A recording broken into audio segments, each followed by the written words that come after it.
Ladies and gentlemen, welcome to the show. Good morning. Happy Monday morning. We are going live very early in the day for a special emergency broadcast. And the reason why, ladies and gentlemen, is because in 30 minutes exactly, President Trump is going to be coming on out in the White House press conference room. You're looking at it live right here. Trump is going to be coming on out and giving us a breaking news update about one, of course, this special operations search and rescue mission that was successfully carried out yesterday, a day and a half ago. We're going to get all of the details about what really went on.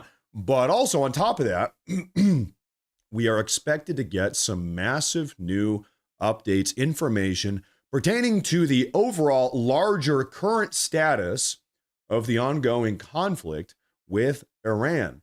Now, of course, today's Monday morning.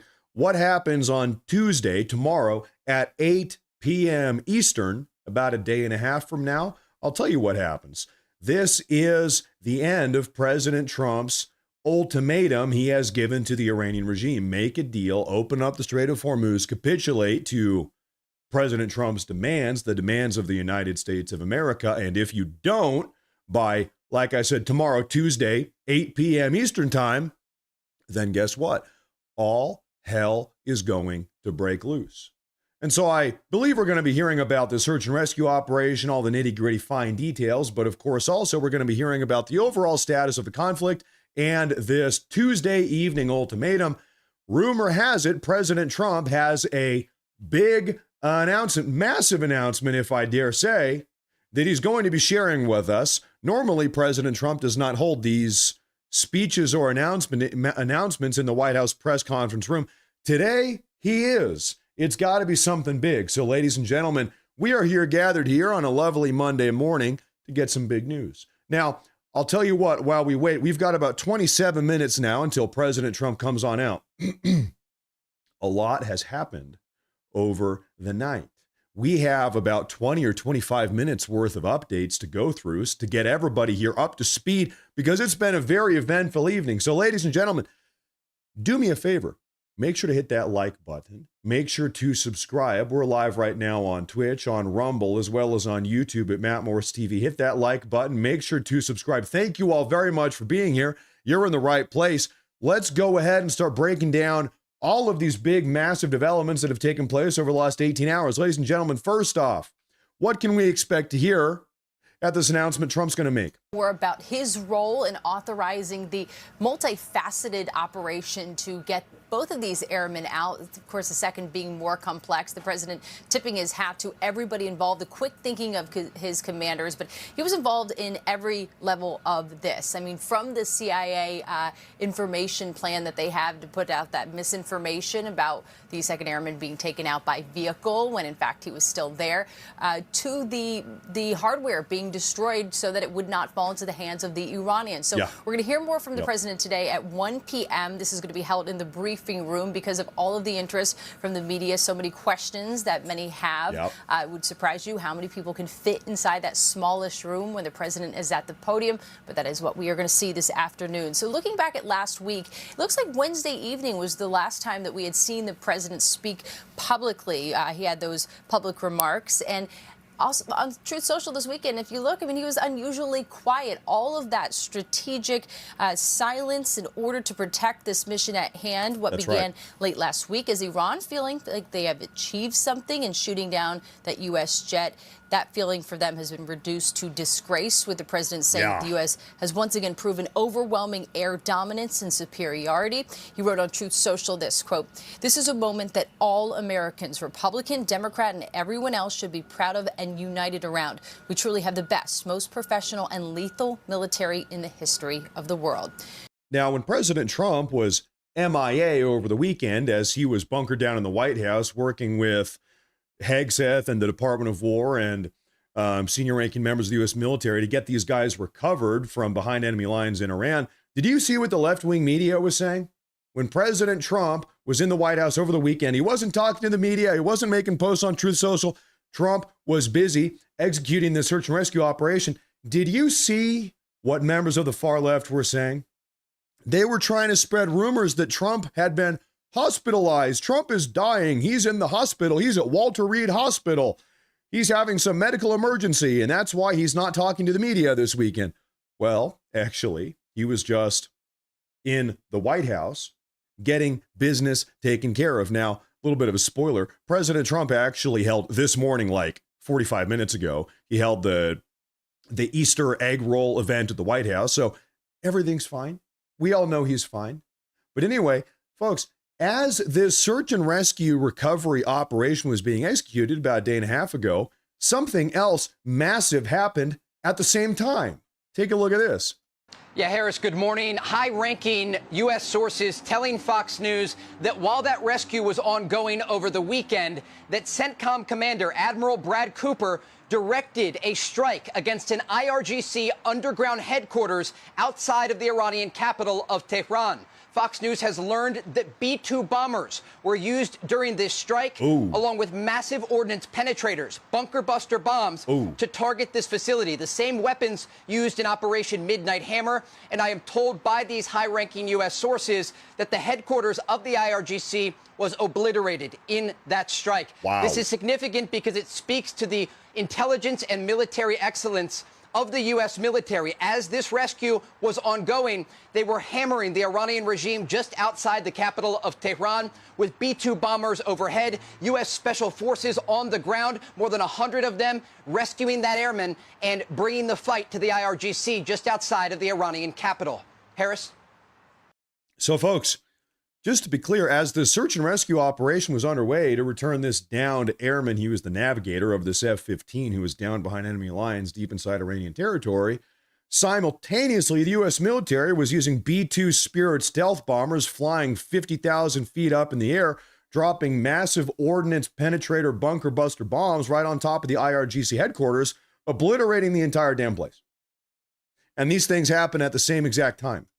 Talked about the fact that there were 2 pilots who were rescued very much. What do we know about that part of the mission?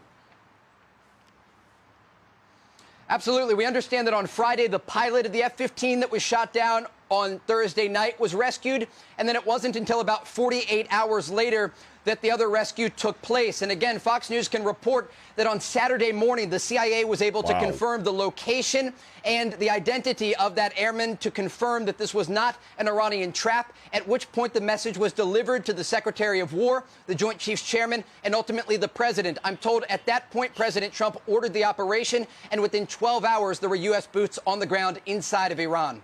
This guy was holding it down for 48 hours or more, might have been slightly more than that, deep behind enemy lines inside of Iranian territory. For 2 days, maybe more, he kept it together. Now we've got news. Like I said, a lot to talk about before President Trump comes on out here in about 21 minutes.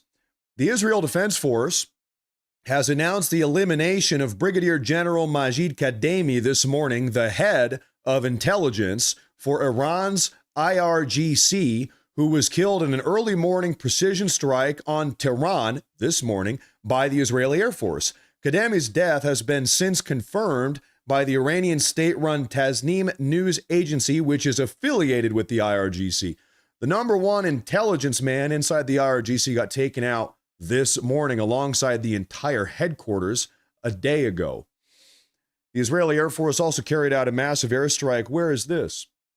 Destroyed Iran's largest naval base this morning in Bushehr. The strikes were carried out earlier today. Bushehr hosts a major naval base, an Air Force base, air defense systems, as well as an underground storage facility for missiles and drones.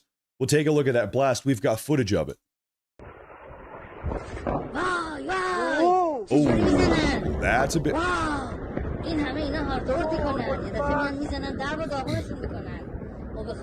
Well, that is a big one. Yes, it is.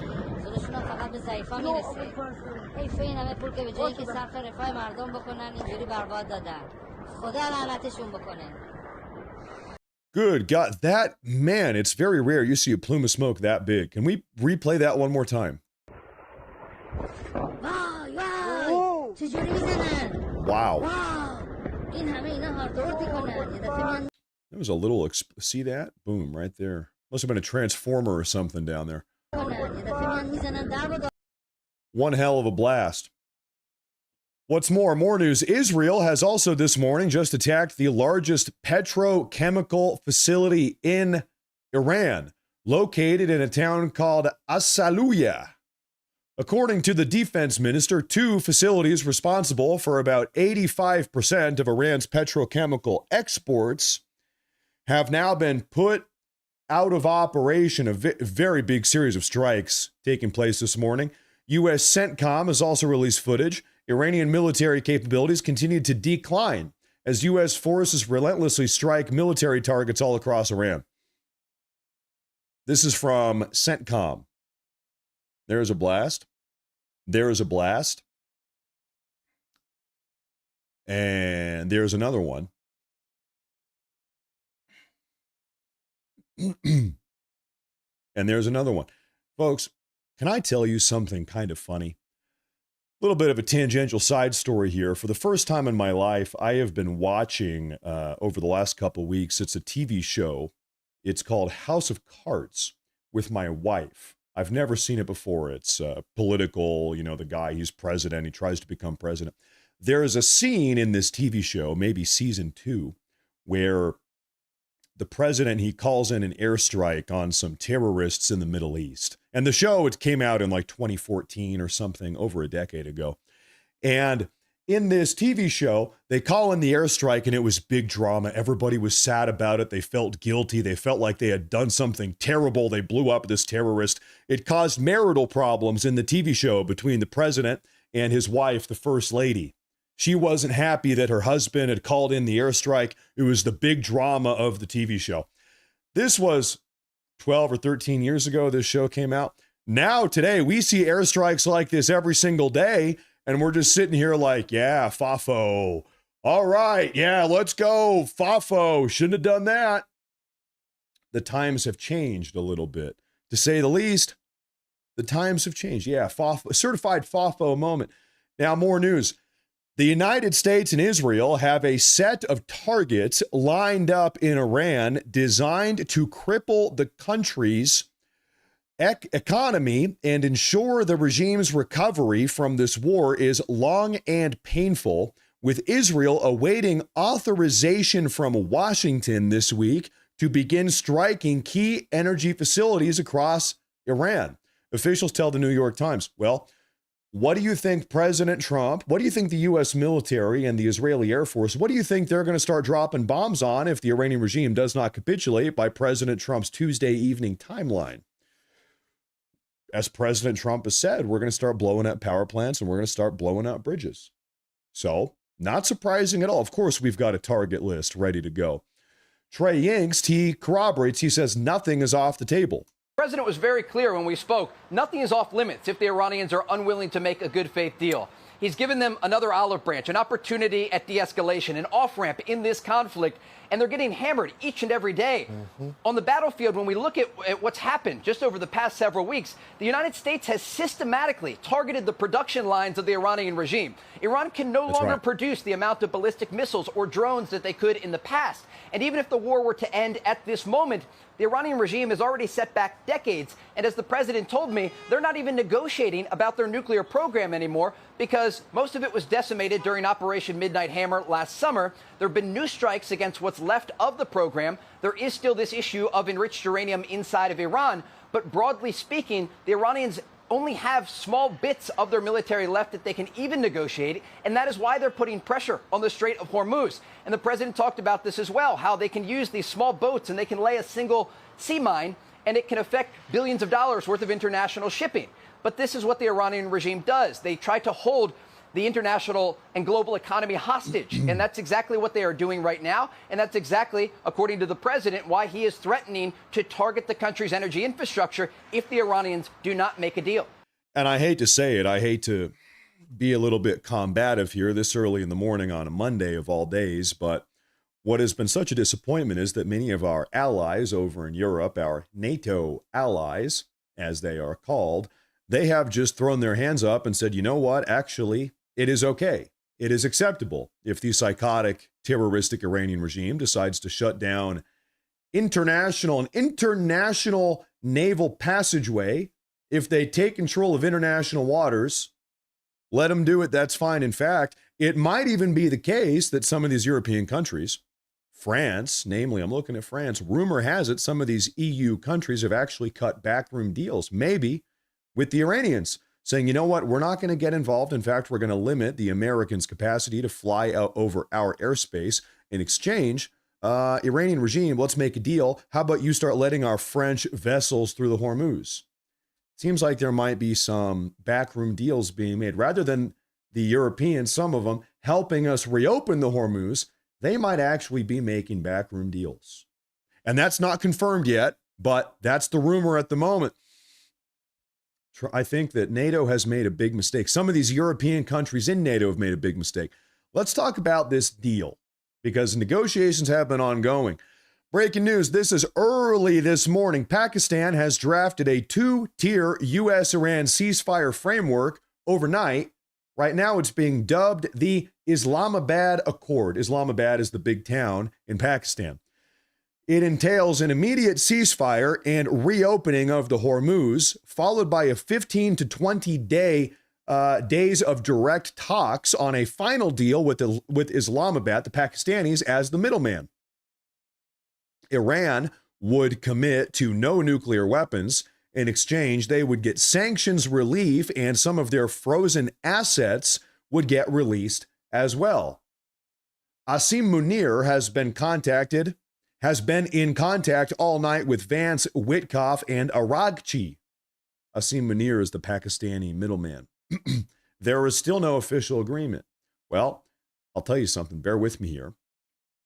A senior Iranian official told Reuters that Iran will not accept deadlines or pressure, will not reopen the Hormuz for a temporary ceasefire, and believes that Washington, the U.S., lacks readiness for a permanent attempt to reopen the Hormuz.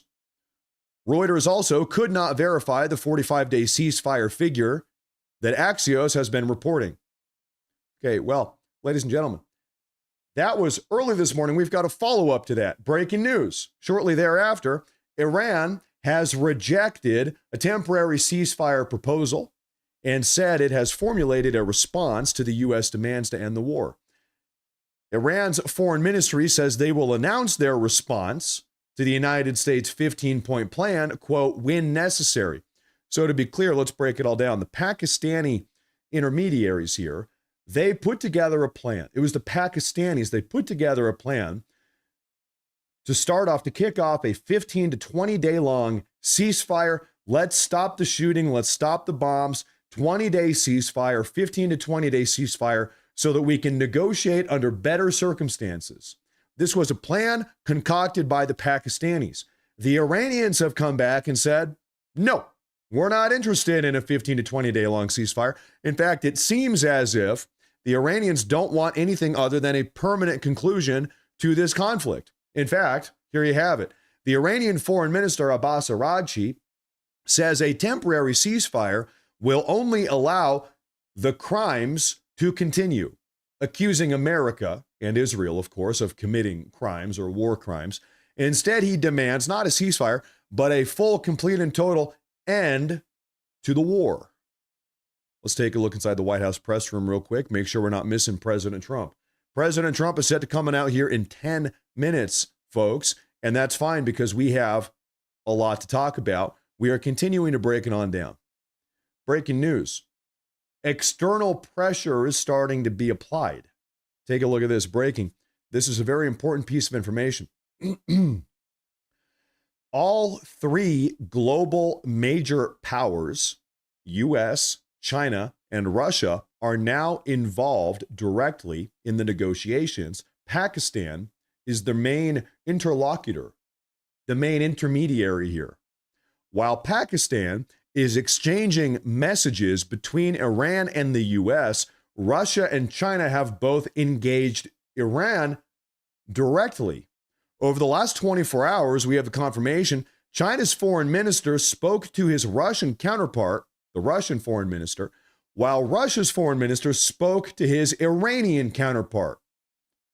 The Chinese spoke to the Russians spoke to the Iranians. Discussions are focused on the proposed Islamabad Accord. This is what everybody's talking about right now. The involvement of all three major superpowers means a potential new global order is being shaped. So the latest peace effort is far more serious now with the direct involvement of the big powers around the world.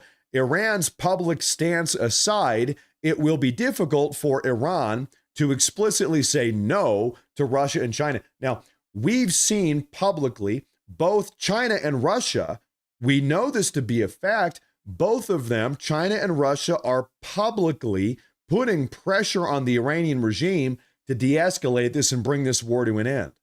The Iranian regime is, perhaps a word you could use, is they're very stubborn. They're behaving in a very stalwart, stubborn way. The Chinese and the Russians want them to simmer down. Let's facilitate a de-escalation here. Let's bring this conflict to an end. That's coming from Russia and China. Okay? What's more? More information. A senior Houthi official, the Houthis, by the way, are an Iranian-backed terror cell in Yemen, right by the Red Sea, the Isthmus, the entrance to the Red Sea. So a senior Houthi official talked to CNN this morning. They said, and I quote, "We will uphold our ceasefire with the United States and refrain from targeting Saudi Arabia as long as the United States continues to observe de-escalation measures." What does this mean? Folks, the Houthis, keep in mind, put this into perspective here. The Houthis are an Iranian-backed terror cell in Yemen. Everybody's been panicking. Are the Houthis going to try to shut down the Red Sea and get involved in this? The Houthis today, this morning, what they are saying is that as long as the United States does not attack us, the Houthis here in Yemen, we have no interest in getting involved. Folks, the Houthis have left the Iranian regime high and dry. They don't want to get involved. They say, hey, as long as you leave us out of it, we're going to remain out of it as well. Now, a week and a half ago, we saw the Houthis fire one ballistic missile at Israel. That's all they've done in the last 4.5, 5 weeks. About 10 days ago, maybe less, they fired one ballistic missile from Yemen up towards Israel. It got intercepted. Nothing happened. It was totally ineffective and inconsequential. That's all they've done. They never did anything else. And so today, once again, we get the message from the Houthis. As long as the U.S. leaves us alone, we're going to leave everybody else alone. Folks, even Iran's own terror cells are leaving them high and dry, leaving them hanging.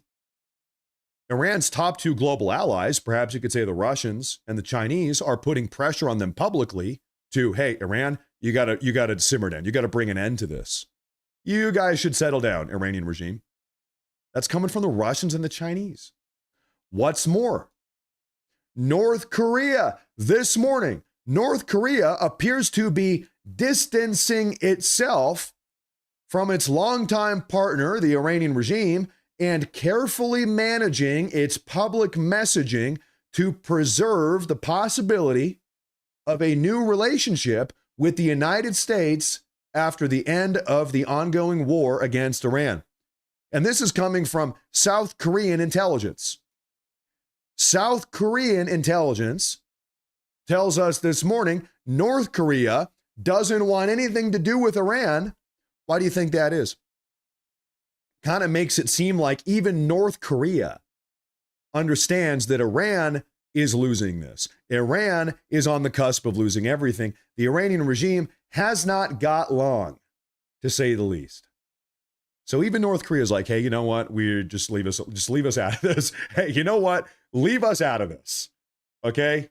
In fact, they might want to have some type of relationship with the United States. You remember something very controversial that President Trump did in 2019, I believe, during his first term. What did Trump do? Trump was the first president in like 60 or 70 years, I don't even know, maybe ever, to cross the DMZ. He stepped into North Korean territory. He shook hands with Lil Kim, Lil Rocket Man. Remember that? And they broke bread. They smiled. They shook hands. Why did Trump go to North Korea? Why did Trump try to build this, the first steps of a relationship with the North Koreans?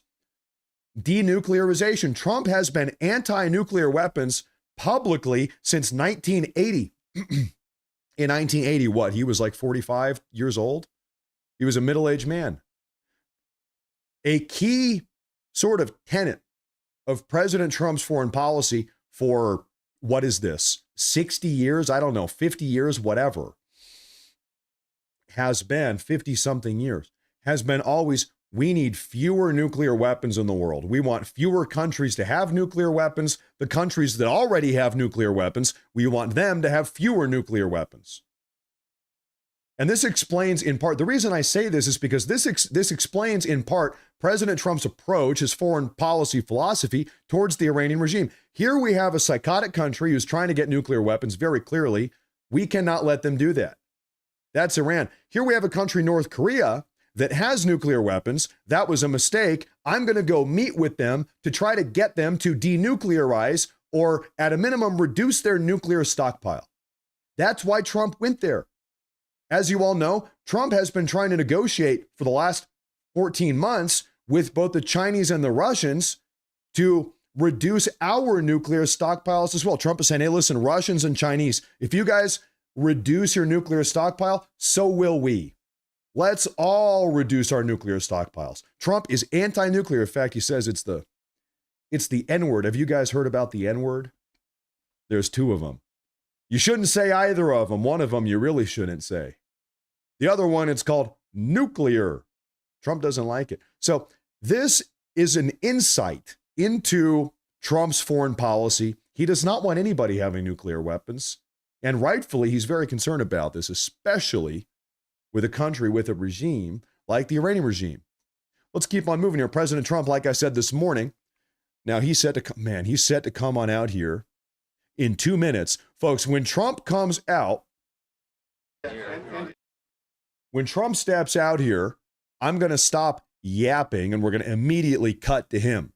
Now, until that happens, we've got some clips from this morning to take a look at. President Trump spoke about the Iranians this morning at the White House Easter egg event. Let's take a look at some of these. First off, he talks about how the Iran war could end very quickly. What's stopping you from ending the war? Well, it could end very quickly, the war. They do what they have to do. They have to do certain things. They know that. They've been negotiating, I think, in good faith. We've had total regime change. You know, the people there now are much more reasonable than the lunatics that you had in phase one and phase two. They were lunatics. The people that we're negotiating with now on behalf of Iran are much more reasonable. You can call it what you want, but I call it regime change, and I think most people are giving us credit for that.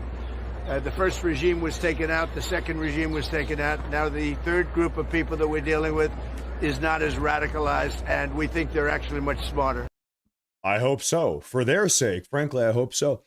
You want to get a little bit nitpicky? Allow me to be a nitpicker. Let's get a little bit semantic here. We're talking about the phrase regime change. Is it fair to say that the Iranian regime has, in fact, changed? Well, just like definitionally, yes, by nature of blowing up the first ring, we've killed, I don't know what, hundreds, perhaps thousands of members of the Iranian regime leadership structure, the besieged forces, the supreme leader himself, leadership in the IRGC, etc., politicians. So just like categorically, has the Iranian regime changed? Of course it has. Now, what else does President Trump say? President Trump just said that if Iran doesn't cry uncle very soon, they're going to have no power plants, no bridges, no nothing. What? We killed Soleimani. Without Soleimani, if they had Soleimani, it would be a whole different thing. Maybe.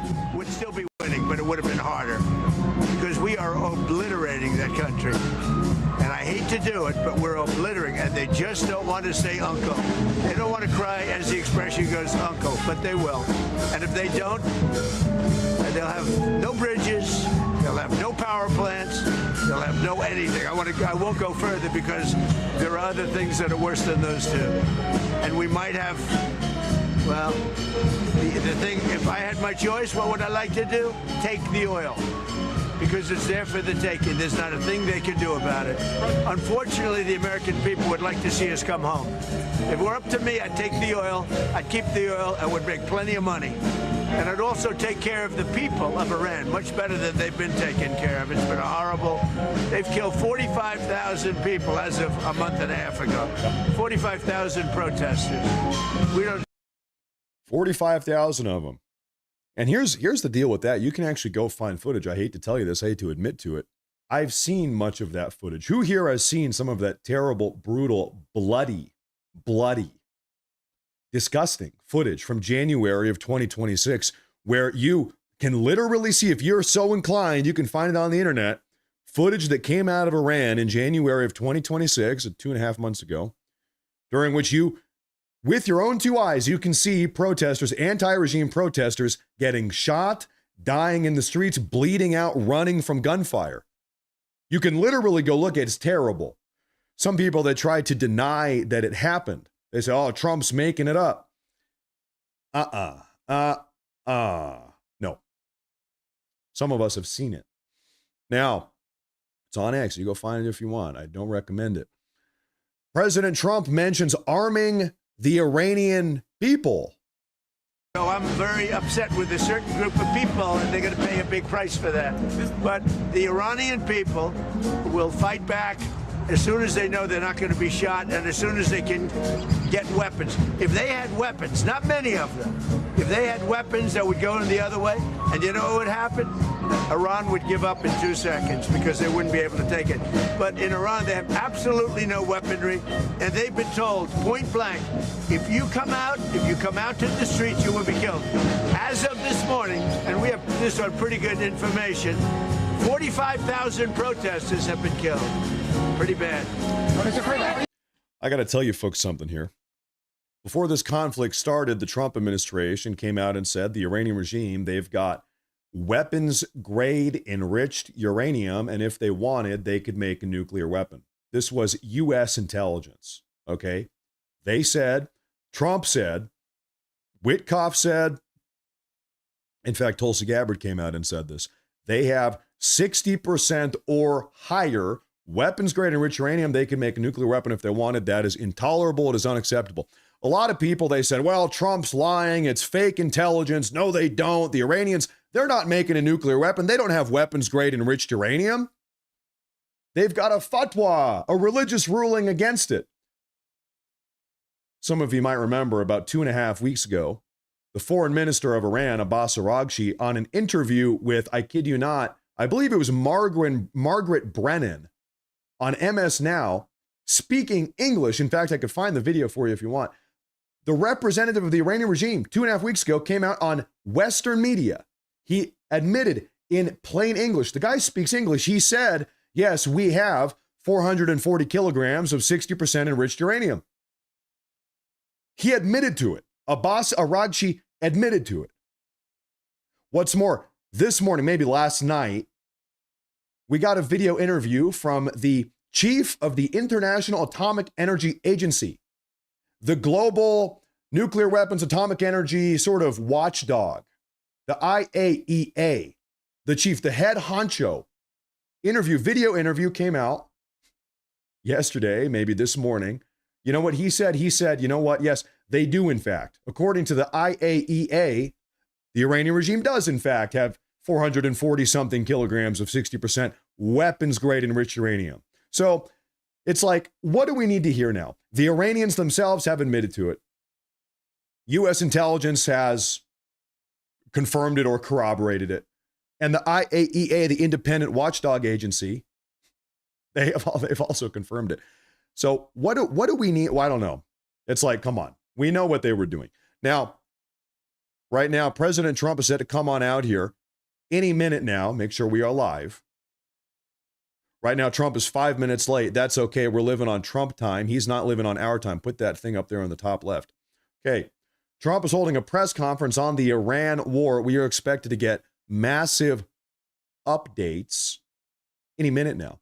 We have one more Trump clip I'd love to play for you folks right here. President Trump says MAGA wants to see America win the war and then come home. Let's see what he's got to say. This is about 90 minutes ago he said this. Mr. President, when you say the American people don't want that, how do you know that? Are you listening to polls? Well, I tell you what, I'm pretty good at this stuff, and I go around and I check. They'd like to see us win and come home.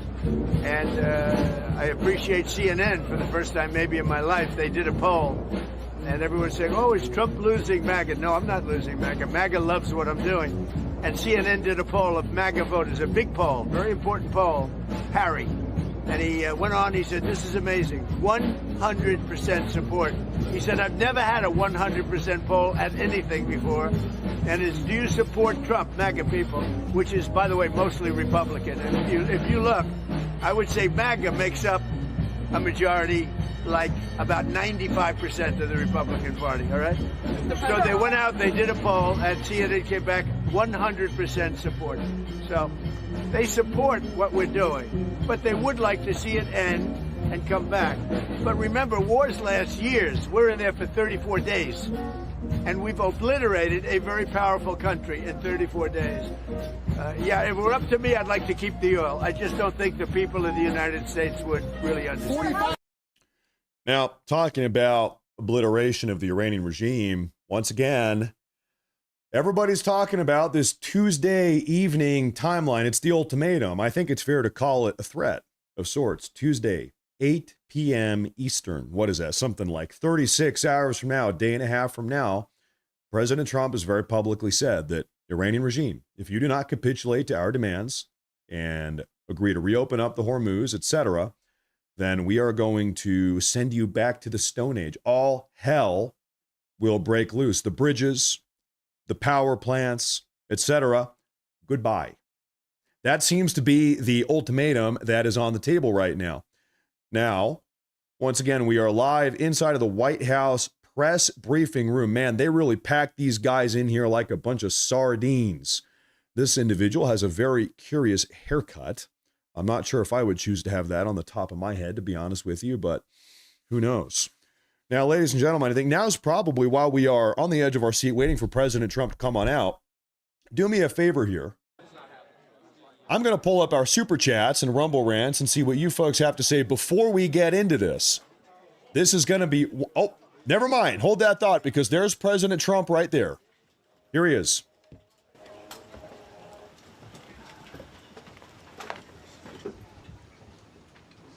Everybody's up here. It's a great honor to be with you, and happy Easter. We had a great Easter. This is one of our better Easters, I think, in a lot of different ways. I can say militarily, it's been one of the best. So, good afternoon. We have quite a bit to discuss. We'll go into pretty good detail. And we have the people that are most involved. We'll give you exactitude. And we're here today to celebrate the success of one of the largest, most complex, most harrowing combat searches. I guess you would call it a search and rescue mission. Yeah. Ever attempted by the military. Generally, when planes are knocked down in war, especially when you're fighting a strong group, an evil group, you can't really do this because you send in 200 men to pick up one, and it's something that's usually not attempted as much as you want to attempt. And bad things happen to that one or two. And in this case, we did two, and it might not have been attempted before, but we did. And we had great talent, but we got a little luck too, I would say. And we were helped by a lot of people, a lot of great people. And it was an honor to be involved with it. It's very historic. This is a rescue that's very historic. It'll go down in the books. Late Thursday night, an American F-15 fighter jet went down deep inside enemy territory in Iran while participating in Operation Epic Fury, where we're doing unbelievably well, well at a level that nobody's ever seen before.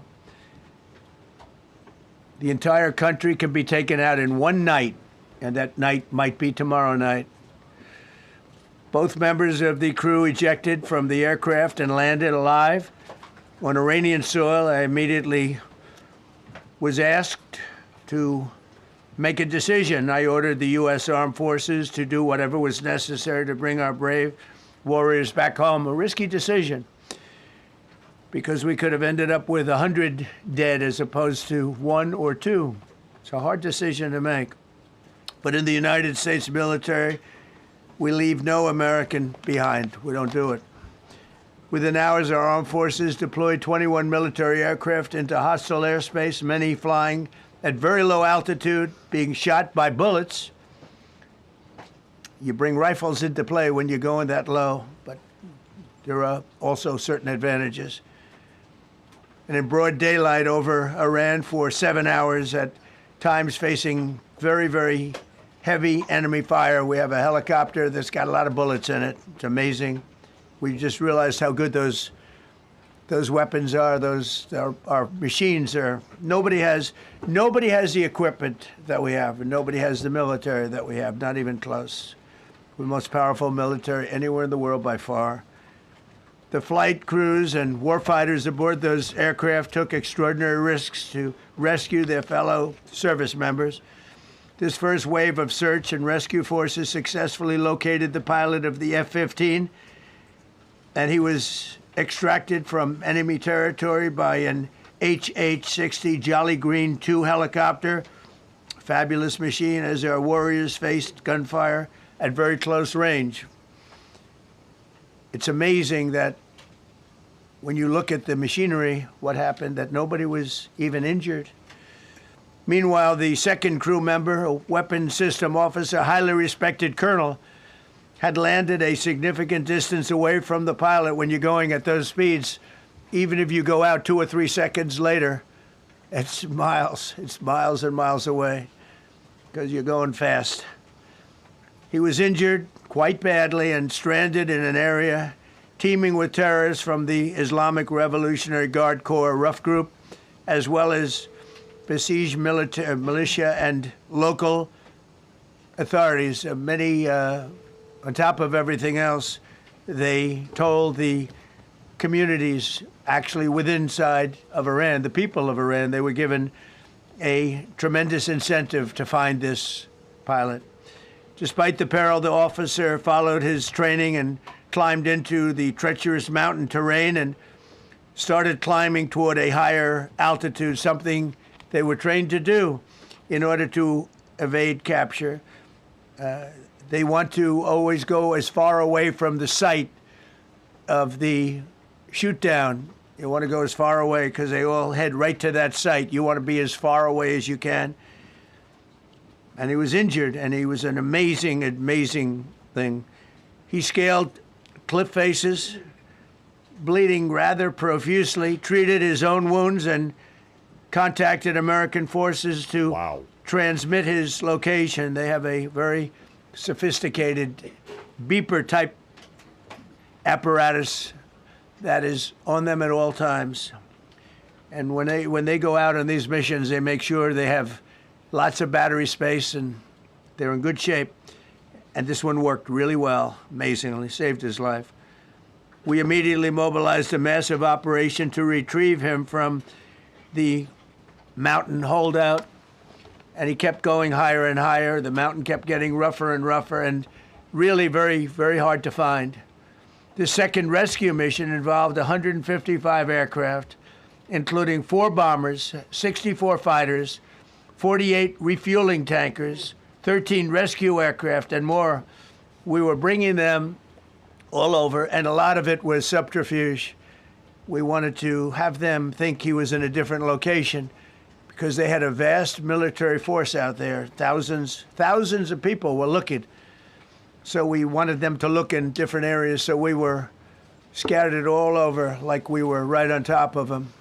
We had 7 different locations where they thought, and they were very confused. They said, well, wait a minute, they've got groups here, they've got groups there. It's an amazing thing. I was listening to these great people, these great generals. General Raisin Kane was amazing, and Pete Hegseth was amazing. But I listened to the whole thing. It was pretty amazing.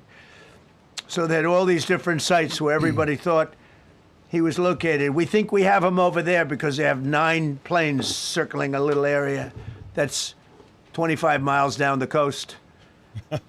So in a breathtaking show of skill and precision, lethality and force, America's military descended on the area, the real area, engaged the enemy, rescued the stranded officer, destroyed all threats, and exited Iranian territory while taking no casualties of any kind. The heroic F-15 weapons system officer had evaded capture on the ground in Iran for almost 48 hours. That's a long time when you're in tough shape and when you're bleeding. It's a long time. When we left, as you probably know, we had two large planes, pretty old planes that carried a lot. We needed a lot more equipment going in than coming out, obviously, because going in, we needed to be able to scale mountains, and we had a lot of equipment. But the sand was sandy, wet sand, so we thought there may be a problem taking off because of the weight of the plane, and then we also had all the men jumping back onto the planes, and they got pretty well bogged down, and we had a contingency plan, which was unbelievable, where lighter, faster aircraft came in, and they took them out. We blew up the old planes. We blew them up to smithereens because we had equipment on the planes that, frankly, we'd like to take, but I don't think it was worthwhile spending another 4 hours there taking it off. So we didn't want anybody to have, we have the best equipment anywhere in the world. We didn't want anybody examining our anti-aircraft and other equipment. So these were large planes that were old and pretty old, and we blew them up. And we had faster, lighter planes come in, and they were able to land on the sand. We needed the bigger planes because we had so much equipment that we needed. We took 3 helicopters over there, which were very strongly used, and couldn't have lived without them. They performed unbelievably well. And if you'd see it, you wouldn't believe it. They came off the plane, and these guys had them. The rotors were off. They rebuilt these helicopters in less than 10 minutes. And that was one of the more amazing things. These are helicopters, small, unbelievably powerful, but small, very small, so it can get into certain areas. And they got them off the plane, and they rebuilt all 3 of them in a matter of less than 10 minutes. It's pretty amazing. I've got pictures of that. The for you genius guys. of these people. Who would think that? You'd think it would take 5 days to build them. And in some companies, it would take 5 days, and they wouldn't do it well. But they served us well. As Commander-in-Chief, I never forget the extraordinary risk taken by the warriors that we send into battle, and the genius. I mean, think of it, having a contingency of 3 planes waiting because we think the sand is so bad that we probably won't be able to take off. And the planes really got bogged. This was not much of a runway. This was a farm, not a runway. It's a farm, but it did the trick. But to have a contingency as opposed to having to wait 2 days, can you imagine right in the middle? This was central. This was right, you would call it central casting if you were doing a movie for location. And probably the toughest area of Iran where we'd be sitting there. So these planes came in, those pilots came in so fast and so quick and got out of there. Everybody got aboard and just got 15-minute intervals. 1 load out, 1 load out, 1 load out. It happened, and we were watching, and we said, "That's amazing." It's in many ways, I was almost more impressed by the contingency that we had than the fact that if we would have had a runway or decent soil. But it was an amazing thing. But we thank God for every single one of them. And the talent, the genius is not even talent, it's genius. It's the whole ball game, every one of them. If you look at what we did with Maduro, we went into a military compound, a massive, with thousands and thousands of soldiers, and within a matter of minutes, and he lived behind iron doors. There were steel doors, broke them down so quickly, and within almost minutes, he was in the back of these planes. It was a similar group. Incredible. We have incredibly talented people. And if the time comes, we move heaven and earth to bring them home safely. We're going to bring our people home safely. I want to thank every member of the U.S. Armed Forces involved in these historic operations. They really were historic. It's just not something that's done. and you'd understand it. Not that they don't want to do it, but when you're going into areas, when you look at these helicopters, when you look at the amount of bullets and everything else that they took, when you go into these areas, you don't come out like we came out. God was watching us. I tell you, well, it was the Easter, we were in the Easter territory, I guess, but God was watching us. Amazing. Because when you look at the machinery, they took damage. It tells you, first thing I said is, these are unbelievable machines, how they flew back and not even much of a problem. But these two extraordinary rescues, because it was two, and as you probably know, we didn't talk about the first one for an hour. Then somebody leaked something, which we'll hopefully find that leaker. We're looking very hard to find that leaker. And talked about there's somebody missing. They basically said that we have one and there's somebody missing. Well, they didn't know there was somebody missing until this leaker gave the information. So whoever it was, we think we'll be able to find it out because we're going to go to the media company that released it, and we're going to say, national security, give it up or go to jail. And we know who, and you know who we're talking about, because some things you can't do. Because when they did that, all of a sudden, the entire country of Iran knew that there was a pilot that was somewhere on their land that was fighting for his life. And it also made it much more difficult for the pilots and for the people going in to search for him. All of a sudden, they know that there's somebody out there. They see all these planes coming in. It became a much more difficult operation because a leaker leaked that we have one, we've rescued one, but there's another one out there that we're trying to get. So actually, the country, Iran, put out a major notice, you all saw it, offering a very big award for anybody that captures the pilot. So in addition to a hostile, very talented, very good, very evil military, we had millions of people trying to get an award. So when you add that to it, but we have to find that leaker because that's a sick person. Probably didn't realize the extent of how bad it was. I can't imagine that the person did, but we're going to find out. It's national security, and the person that did the story will go to jail if he doesn't say, and that doesn't last long, and I think everybody would understand it. They put this mission at great risk. They put that man at great risk, and they put the hundreds of people that went in looking for him, because everyone now knows that we're going in.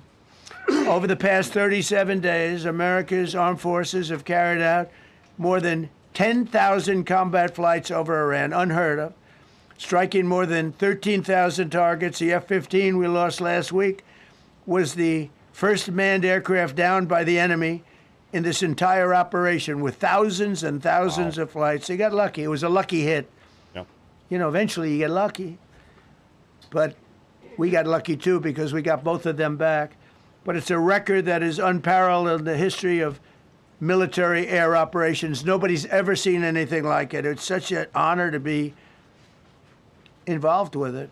We were up late at night, and then we were waiting for those contingent planes to come in, and we say, come on, let's go, get in, because they're waiting out on this farm without a runway, with wet, crummy soil, sand, mostly sand, wet sand, and it eats planes alive. And we're waiting, and we're saying, I hope that one can land and take off.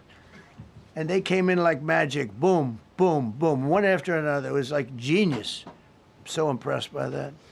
Because we were a little concerned. We said, boy, if they don't get in and get up fast, we're sitting in them. And that's called Iran Prime, right, General? That's where the whole bet is. And here we are sitting there waiting for a plane. But they came in so fast and so hard, and these guys knew exactly what to do. Let's go, come on, get in, let's go, Pwah. They came one right after another, not at the same time.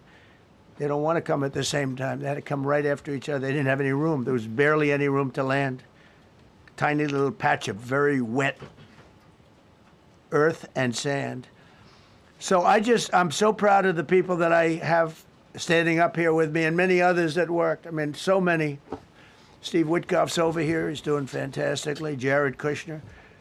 But the people that are here, the job they did is amazing. And I think I'm going to introduce the head of the CIA, and he is a man who he's central casting, okay? If we cast a movie, he's going to play the head of the CIA. He's one of the few. John Ratcliffe, he did a phenomenal job that night. He did something that I don't know if you want to talk about it. If you want, you can. I'm not sure you're supposed to. I'm not going to talk about it. But the CIA was very responsible for finding this little speck. It's like they used an expression on one of the shows. A general was talking about, it's like finding a needle in a haystack, finding this pilot. Yep. And the CIA was unbelievable. And you may, if you can, you'll talk. It might be classified, in which case I'd have to put him in jail if he talks about it. And I don't want to put him in jail. He doesn't deserve that. So, John, do you want to say a few words? Thank you. Thank you, Mr. President. It's a privilege to be here with you today to share what we can about this exceptional mission and to recognize the ingenuity and bravery of those who executed it, as well as the leadership and resolve of the president who ordered it.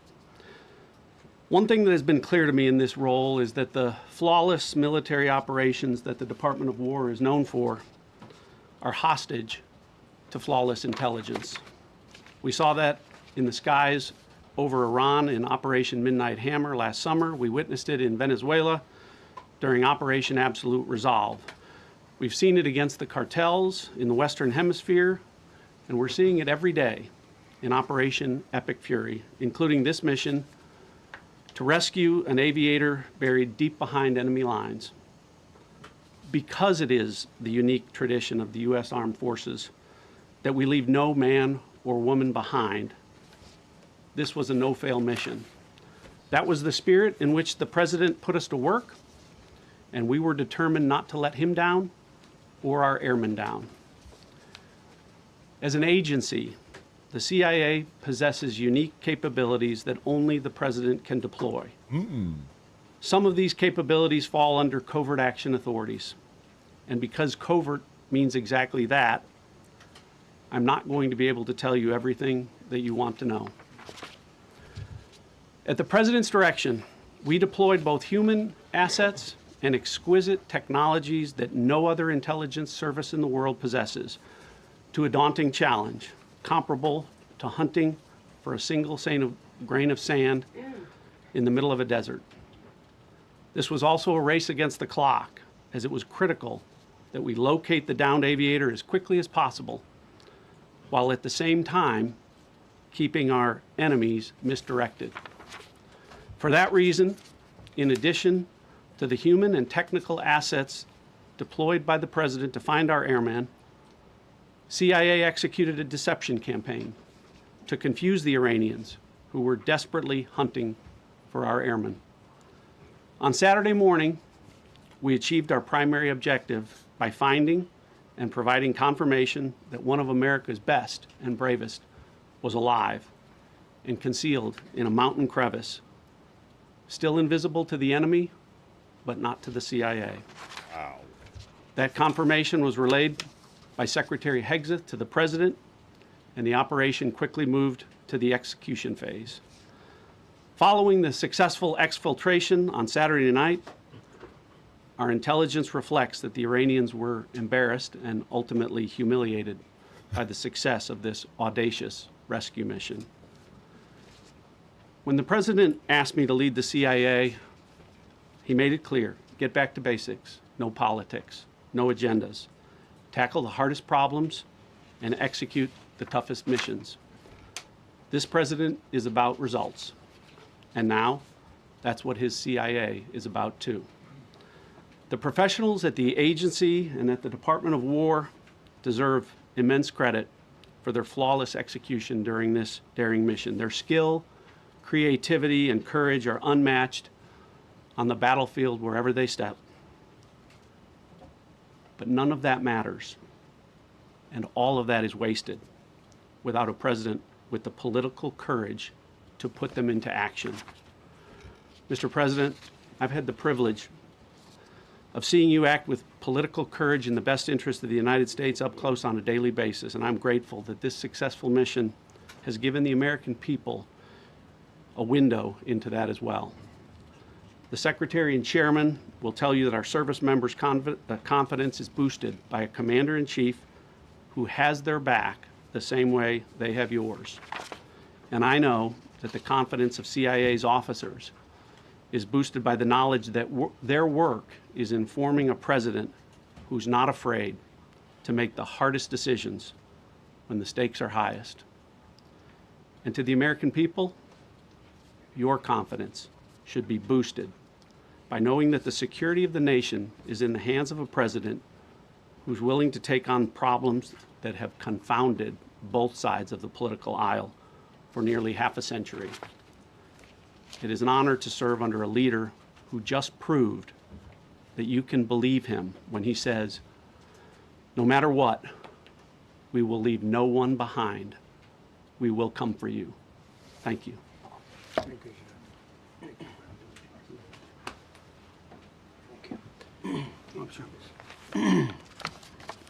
Well, John, thank you for the collaboration of the CIA as well. Incredible and ongoing partnership.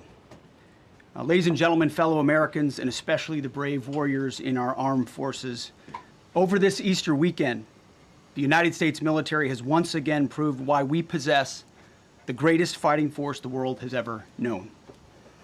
In two extraordinary combat search and rescue operations deep inside enemy territory in Iran, our warriors executed missions of breathtaking skill, courage, and precision. When our warriors are unleashed, as this president has allowed them to be, they are unstoppable. When American airmen were down behind enemy lines, our forces and our president did not hesitate. Special operators supported by elite air crews and intelligence professionals moved swiftly and decisively into treacherous mountain terrain under the constant threat of Iranian forces closing in. Ultimately, it was an impotent Iranian threat. And today, as the CIA director mentioned, Iran's military, and we know this, is embarrassed and humiliated, and they should be. Good. Now, these are not routine operations. They were high-risk, high-stakes missions conducted in the heart of enemy territory. This was not just barely into Iran, this was deep into Iran, involving coordinated strikes to suppress threats, deception tactics to protect our teams, and full synchronization across air, ground, and special operations. The Iranians are still asking themselves right now, how did the Americans do this? One downed airman evaded capture for more than a day, scaling rugged ridges while hunted by the enemy. When he was finally able to activate his emergency transponder, his first message was simple, and it was powerful. He sent a message, God is good. In that moment of isolation and danger, his faith and fighting spirit shone through. You see, shot down on a Friday, Good Friday, hidden in a cave, a crevice, all of Saturday, and rescued on Sunday. Flown out of Iran as the sun was rising on Easter Sunday. A pilot reborn, all home and accounted for, a nation rejoicing. God is good. Despite incoming fire and unforgiving conditions, our troops brought every American home. No American lives were lost. We leave no man behind, and that is not luck. It's the result of unmatched training, superior technology, an unbreakable warrior ethos, and sheer American grit. Our special operators, pilots, and support crews performed with near perfection under fire, and they were lethal. Just ask any Iranian soldier who dared attempt to get anywhere near that pilot before or during that mission. Death from above. Ooh. Our troops turned a potential tragedy into a resounding demonstration of American resolve and capability. That's what excellence in uniform looks like. But make no mistake about it. None of this would have been possible without the courageous leadership and ironclad determination of President Donald J. Trump. From the moment our airmen went down, President Trump made it clear we will leave no one behind. The first mission, the first of two, was an audacious daylight thunder run right up the middle. It was authorized in less than 2 hours from that pilot going down when we knew where he was. And it was authorized in the middle of the night, because anybody that's worked for this man knows he's up in the middle of the night. Authorized immediately, without hesitation, audaciously. The second mission, as soon as we knew where that pilot was, and John was certainly helpful in that, also executed immediately. You know, I looked up at my screen when the final mission was complete inside our SCIF, our secure facility. And we have a running VTC, a running coordination cell.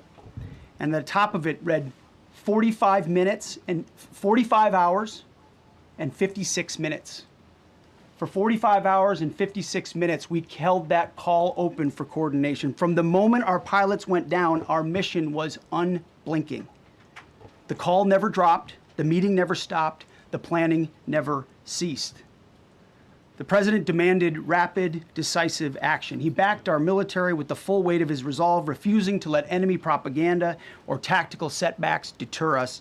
His leadership ensured that every lethal and non-lethal resource was brought to bear, that our forces had the authorities and the support they needed to succeed. When the president says he has the backs of our warfighters, he means it. And it means a great deal, and it's a big difference on the battlefield. President Trump understands that peace through strength is not a slogan. It is a doctrine that saves American lives.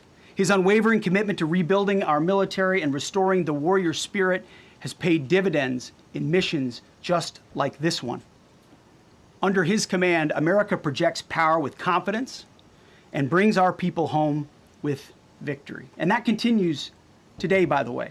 Per the president's direction, today will be the largest volume of strikes since day one of this operation. Tomorrow, even more than today. And then Iran has a choice. Choose wisely, because this president does not play around. You can ask Soleimani, you can ask Maduro, you can ask Khomeini.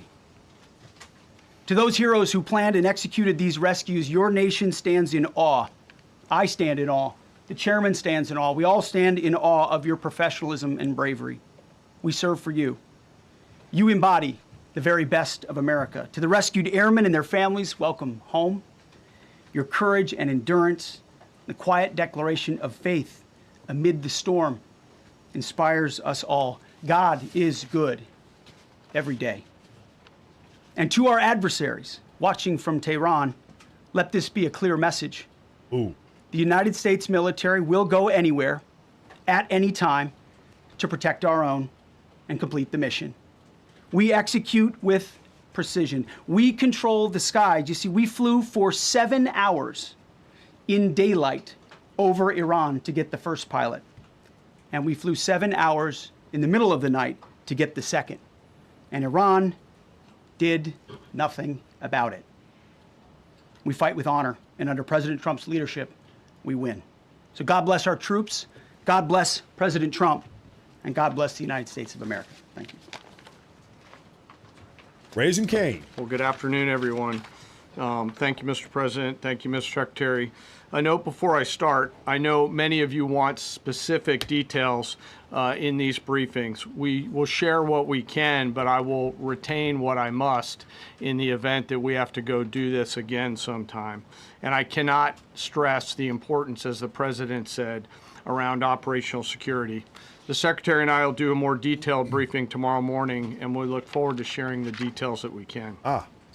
On Thursday, 2 April at 10:10 p.m. Eastern Time, 4:40 in the morning, local Iran time, the Joint Personnel Recovery Center, which handles the Central Command area of responsibility, declared an isolated personnel recovery event for a U.S. Air Force F-15E Strike Eagle, call sign Dude 44, which was down in hostile Iranian territory. The pilot and weapons system officer had both safely ejected and were isolated behind enemy lines. Following confirmation of active rescue beacons and on the direction of the Secretary and by order of the President, a rescue operation was launched with the stated purpose of bringing both Americans home safely. As the Secretary said several hours later on the morning after positively locating the front seater, call sign Dude 44 Alpha, and aware of an aggressive ongoing search by the enemy, a U.S. Central Command plan was approved by the Secretary and the President.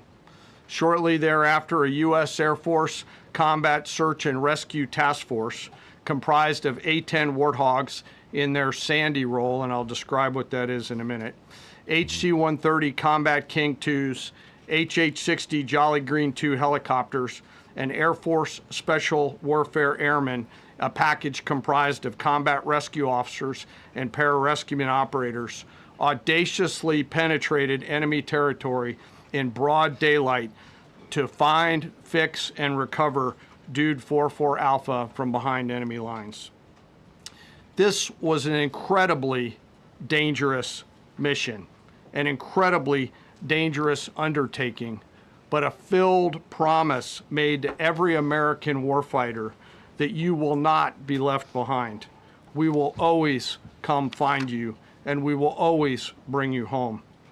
Over the next hours, the Search and Rescue Task Force crossed the beach, entered into Iranian airspace, protected by a fighter strike package, and moved into the objective area, all under fire. En route, as some of you have seen on social media, the helicopters took gas off the C-130s and pressed onward and forward up into the objective area. Yep. While this was ongoing and out in front of them, the Sandy flight of A-10s and other remotely piloted aircraft, drones, and other tactical aircraft were violently suppressing and engaging the enemy in a close-in gunfight to keep them away from the front seater and allow the pickup force to get into the objective area. During this engagement, one of the Sandy aircraft, the one primarily responsible for communicating with the downed pilot, was hit by enemy fire. This pilot continued to fight, continued the mission, and then upon exit, flew his aircraft into another country and determined that the airplane was not landable. This was one of our A-10 Sandy aircraft. The pilot then made the decision to eject over friendly territory and was quickly and safely recovered and is doing fine. It's a warthog. After picking up Dude 44 Alpha, the HH-60 Jolly Green fight was engaged by every single person in Iran who had a small arms weapon. And one of the aircraft, the trailing aircraft, took several hits. The crew sustained minor injury, and they are going to be fine. A note for those of you that do not know what a Sandy does. Named after the flight call sign that did this very mission in Vietnam, flying A-1 Sky Raiders and A-7 Corsairs, a Sandy has one mission: get to the survivor, bring the rescue force forward, and put themselves between that survivor on the ground and the enemy. They are committed to this. This is what they live for, and this is what they've trained for over many, many years. The A-10 force and the rescue force did a fantastic job rescuing Dude 44 Alpha. He was recovered Friday afternoon. As I said, and the nation needs to know this, this was an incredibly brave and courageous mission, and a testament to the courage, skill, and tenacity of the joint force and our leaders. And especially a daylight option, having the guts to try, means so much to so many.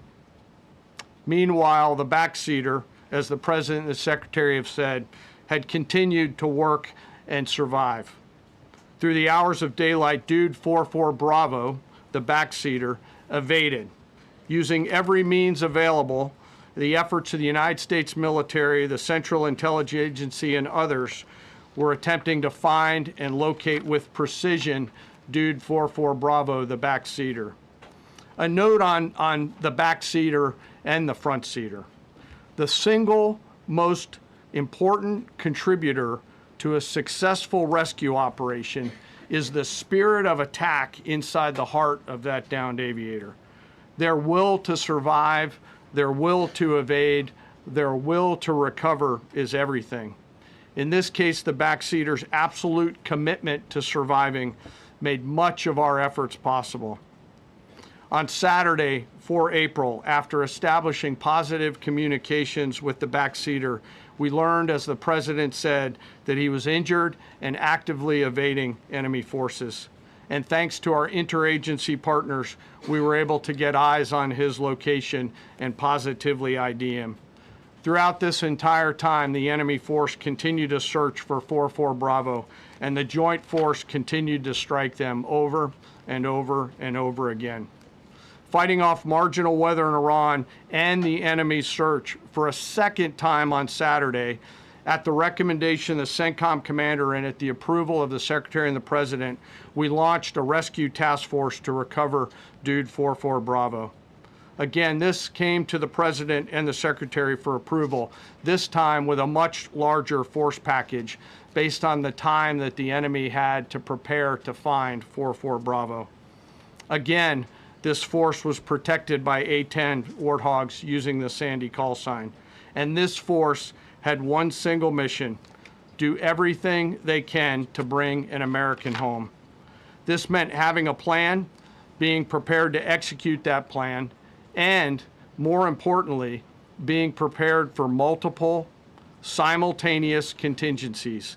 And because of this force's professionalism, grit, and determination, fight off two enemies at the same time: the enemy searching for 4-4 Bravo and contingencies, which anyone who has done these types of missions knows we run into every single time. The force fought off both of those enemies incredibly well. During the period of darkness on Saturday, and as the Secretary said, into Easter Sunday and into the daylight, the force fought its way in and rescued Dude 4-4 Bravo. They were protected overhead by an air armada, including tactical drones, strike aircraft, and others. The force fought through multiple simultaneous contingencies, something no other nation, no other military can do. Yep. And safely returned Dude 4-4 Bravo, the backseater, home, and all other Americans home as well.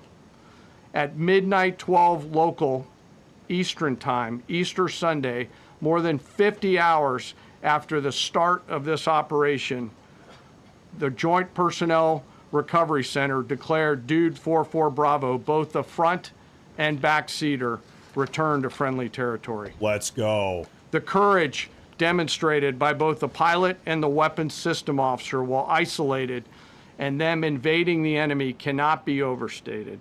Their grit and warfighting tenacity is a direct result of the absolute trust they have in our rescue forces, their training, and their will to survive and return. They always knew that we would be ordered to go get them, and they always knew that we would be coming to get them. These two operations reflect our nation's most sacred obligation to our military service members. We leave no one behind, bless you. It also perfectly captures the first truth of our special operations forces, that people are more important than hardware. That is the standard we live by, and the rescue forces that execute these missions operate under a clear motto: these things we do that others may live.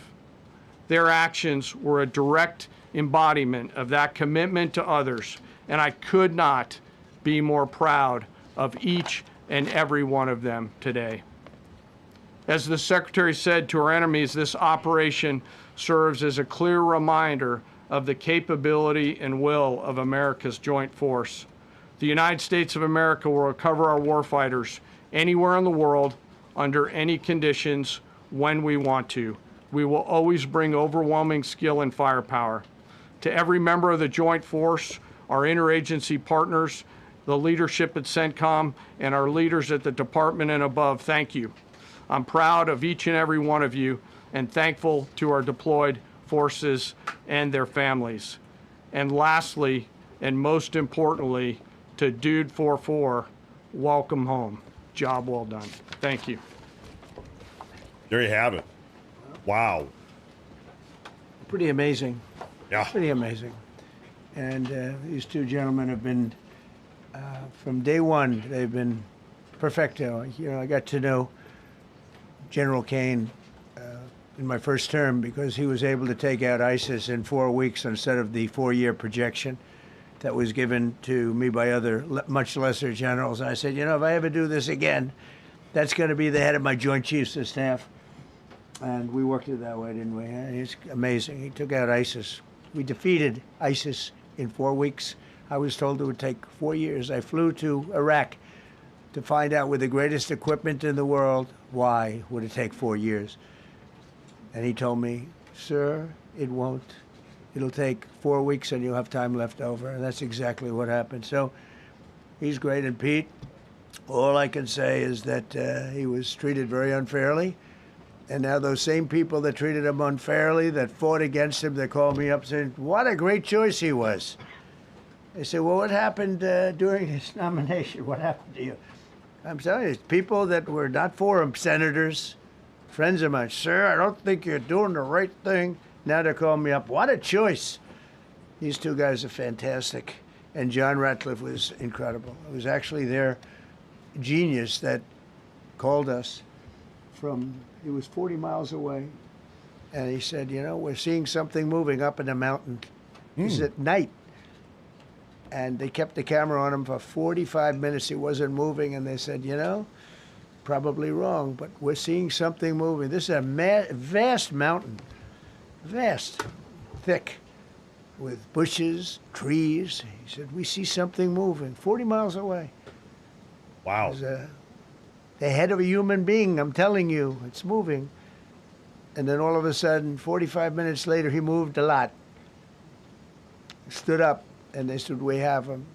And that was really the beginning of something incredible. We had an idea where he was, but not specifically, and it's a big mountain. So I want to thank the CIA, too. I don't think they get enough credit for the great job they've done. Yes, please. Yes. Thank you very much, Mr. President, for this great opportunity. Country, it has super army. You make a difference, Mr. President. Thank you for your greatest leadership. Thank you. I have 2 quick questions, Mr. President.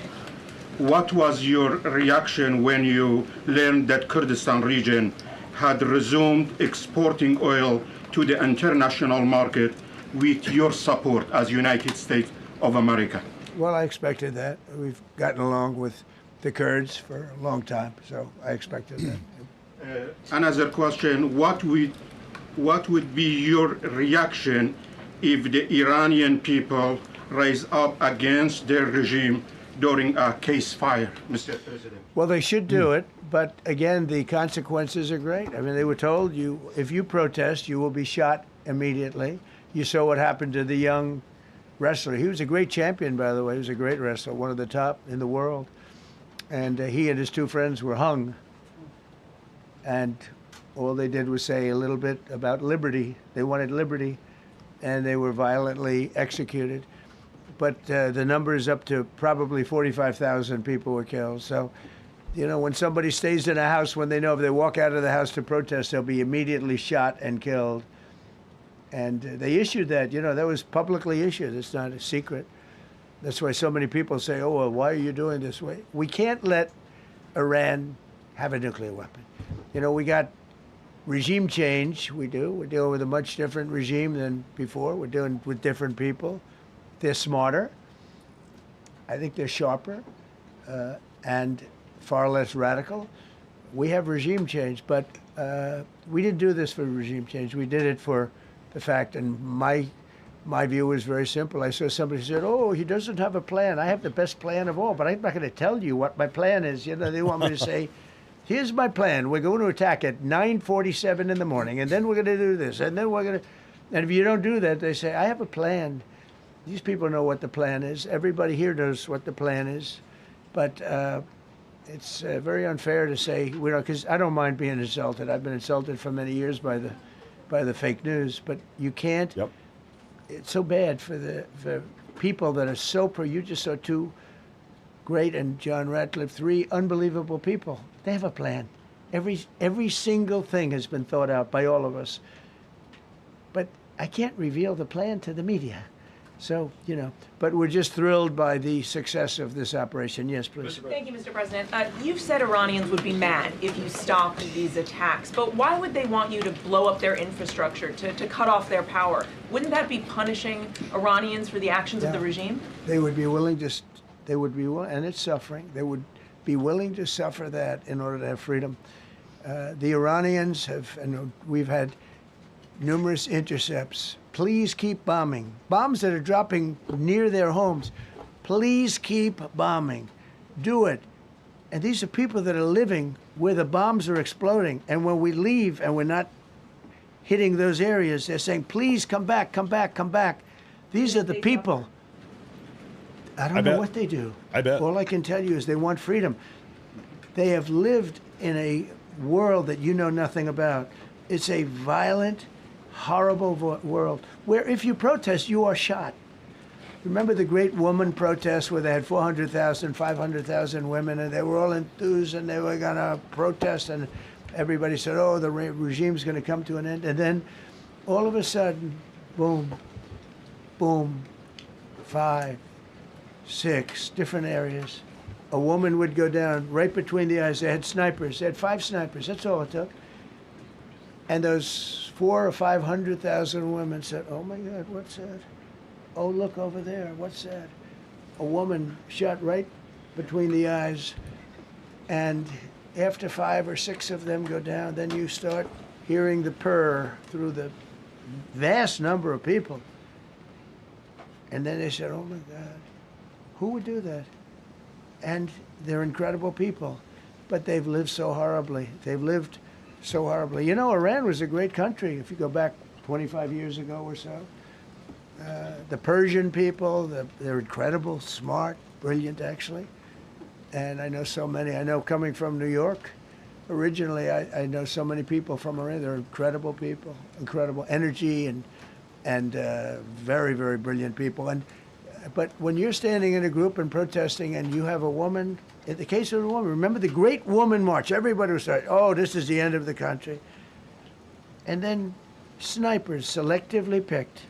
Every single one was shot right between the eyes from a long distance. They were on top of buildings.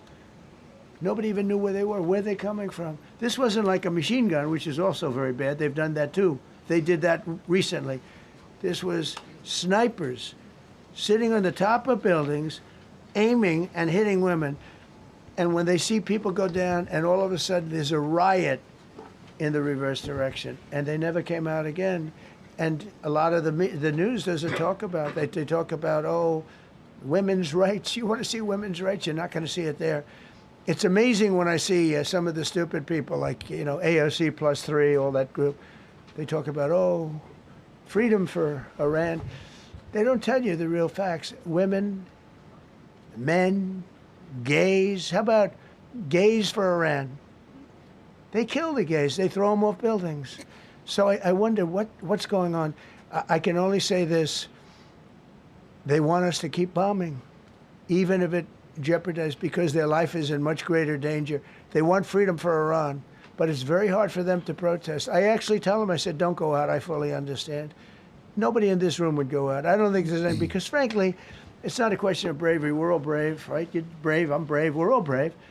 But we're also intelligent.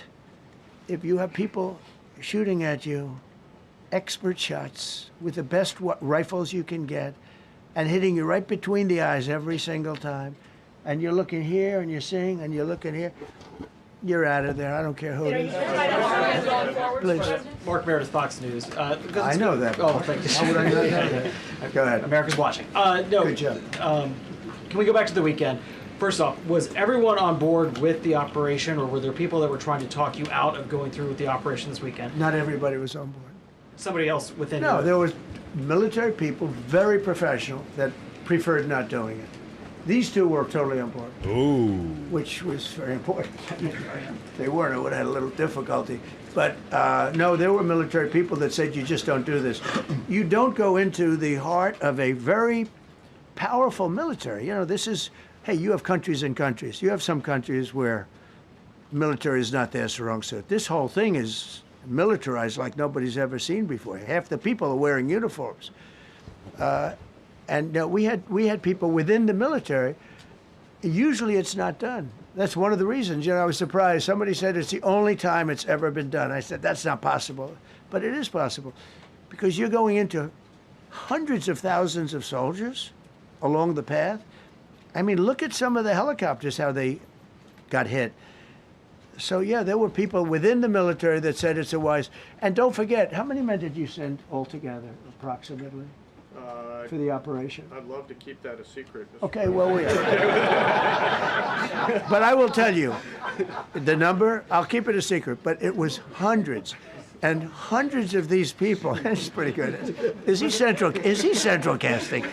But hundreds of people went into this journey. Hundreds of people could have been killed. Forget about the equipment, a lot of equipment, nobody cares. Hundreds of people could have been killed. So we had people that were within the military that said this is not a wise, and I understood that, but I decided to do it. Was there a point that that you were thinking, there's too much on the line, and somebody was saying, maybe we abort this now and wait? I mean, given the resource, like the general said, it seemed like there was so much on the line here. You must have been thinking, this could have completely changed the next 3 years. So the first one, which was in many ways as dangerous as the second, I guess it gets, because we're flying over daylight. We're the best at the world at night. We have goggles that we have goggles. I've tried them. They're unbelievable. I see better with the goggles at night than I see without them during daylight. I mean, daylight today, we have a beautiful day. You see just as well with goggles. In many ways, it's enhanced. So we have the best in the world. So it's much safer for us to do it at night, whereas other people, no other country has that capability. They don't have that particular piece of equipment like we do. But when I was told flying and in daylight, I think we flew 7 hours over Iran, and that's a long time, over unbelievably hostile territory, where they have nothing but weapons. We took out their anti-aircraft, which is great. We took out their radar, which is great. We took out a lot, but they still have, what hit this one was a handheld shoulder missile, heat-seeking missile. So it's not like, they're totally whatever. And they have probably a little luck, because you got to get lucky. But they shot it, and it got sucked in right by the engine. But these guys were out of there. They were great. Their timing was great. But no, I was told that this is a very dangerous mission. I understand. They didn't say it's a foolish mission. They said, we're going to be sacrificing hundreds of people do this. You have tankers that are flying over this area so that because the flight was so long, they had to refuel. It's a very dangerous mission. I just felt it was worth it. If you would have told me that we would have been successful, gotten both, and nobody was even essentially injured, I would have said that would be impossible. Yeah, please. Mr. President, thank you very much. Thank you, sir. We'll come back to you. Okay, thank you. Given that you are now dealing, you say, with a more reasonable, less extreme leadership in Iran, what does that mean for the protesters, for the human rights movement in that country after this conflict? Well, What's your expectation? Yeah, if they assume control, if we do something and they assume control, I think it's very positive, a big step. I don't think you'd see the radicalization that you have seen in the last. Look what happened. Women are being executed because they're not properly clothed, they say. They're not properly clothed, and they execute the women. They shoot them right on the street. No, you have a much different group of people. Now, I'm not saying we are dealing with them. Essentially, they have till 8 o'clock tomorrow night, Eastern time. But we are dealing with them. I think it's going well. Mr. Witkoff is here, and JD's involved in the dealing. Mr. Witkoff is sitting right here, and I think it's going fine, but we'll have to see. You have to understand, we've been dealing with these people for 47 years. I'm standing here with a much more powerful Iran as of a month ago, not anymore. Right now, they are decapitated. But I'm standing here a month ago with a much more powerful Iran than it was at any point during 47 years. This should have been handled by 7 presidents, a lot of presidents. Yep. And those presidents are saying now, every one of them to their friends, we should have done this a long time ago. So it's not something I like doing. It's very dangerous, and we're getting them at the height of their strength. If I didn't terminate the Barack Hussein Obama Iran nuclear deal, they would have had a, don't forget, that was a path to a nuclear weapon. Remember this. He chose Iran over Israel, pure and simple.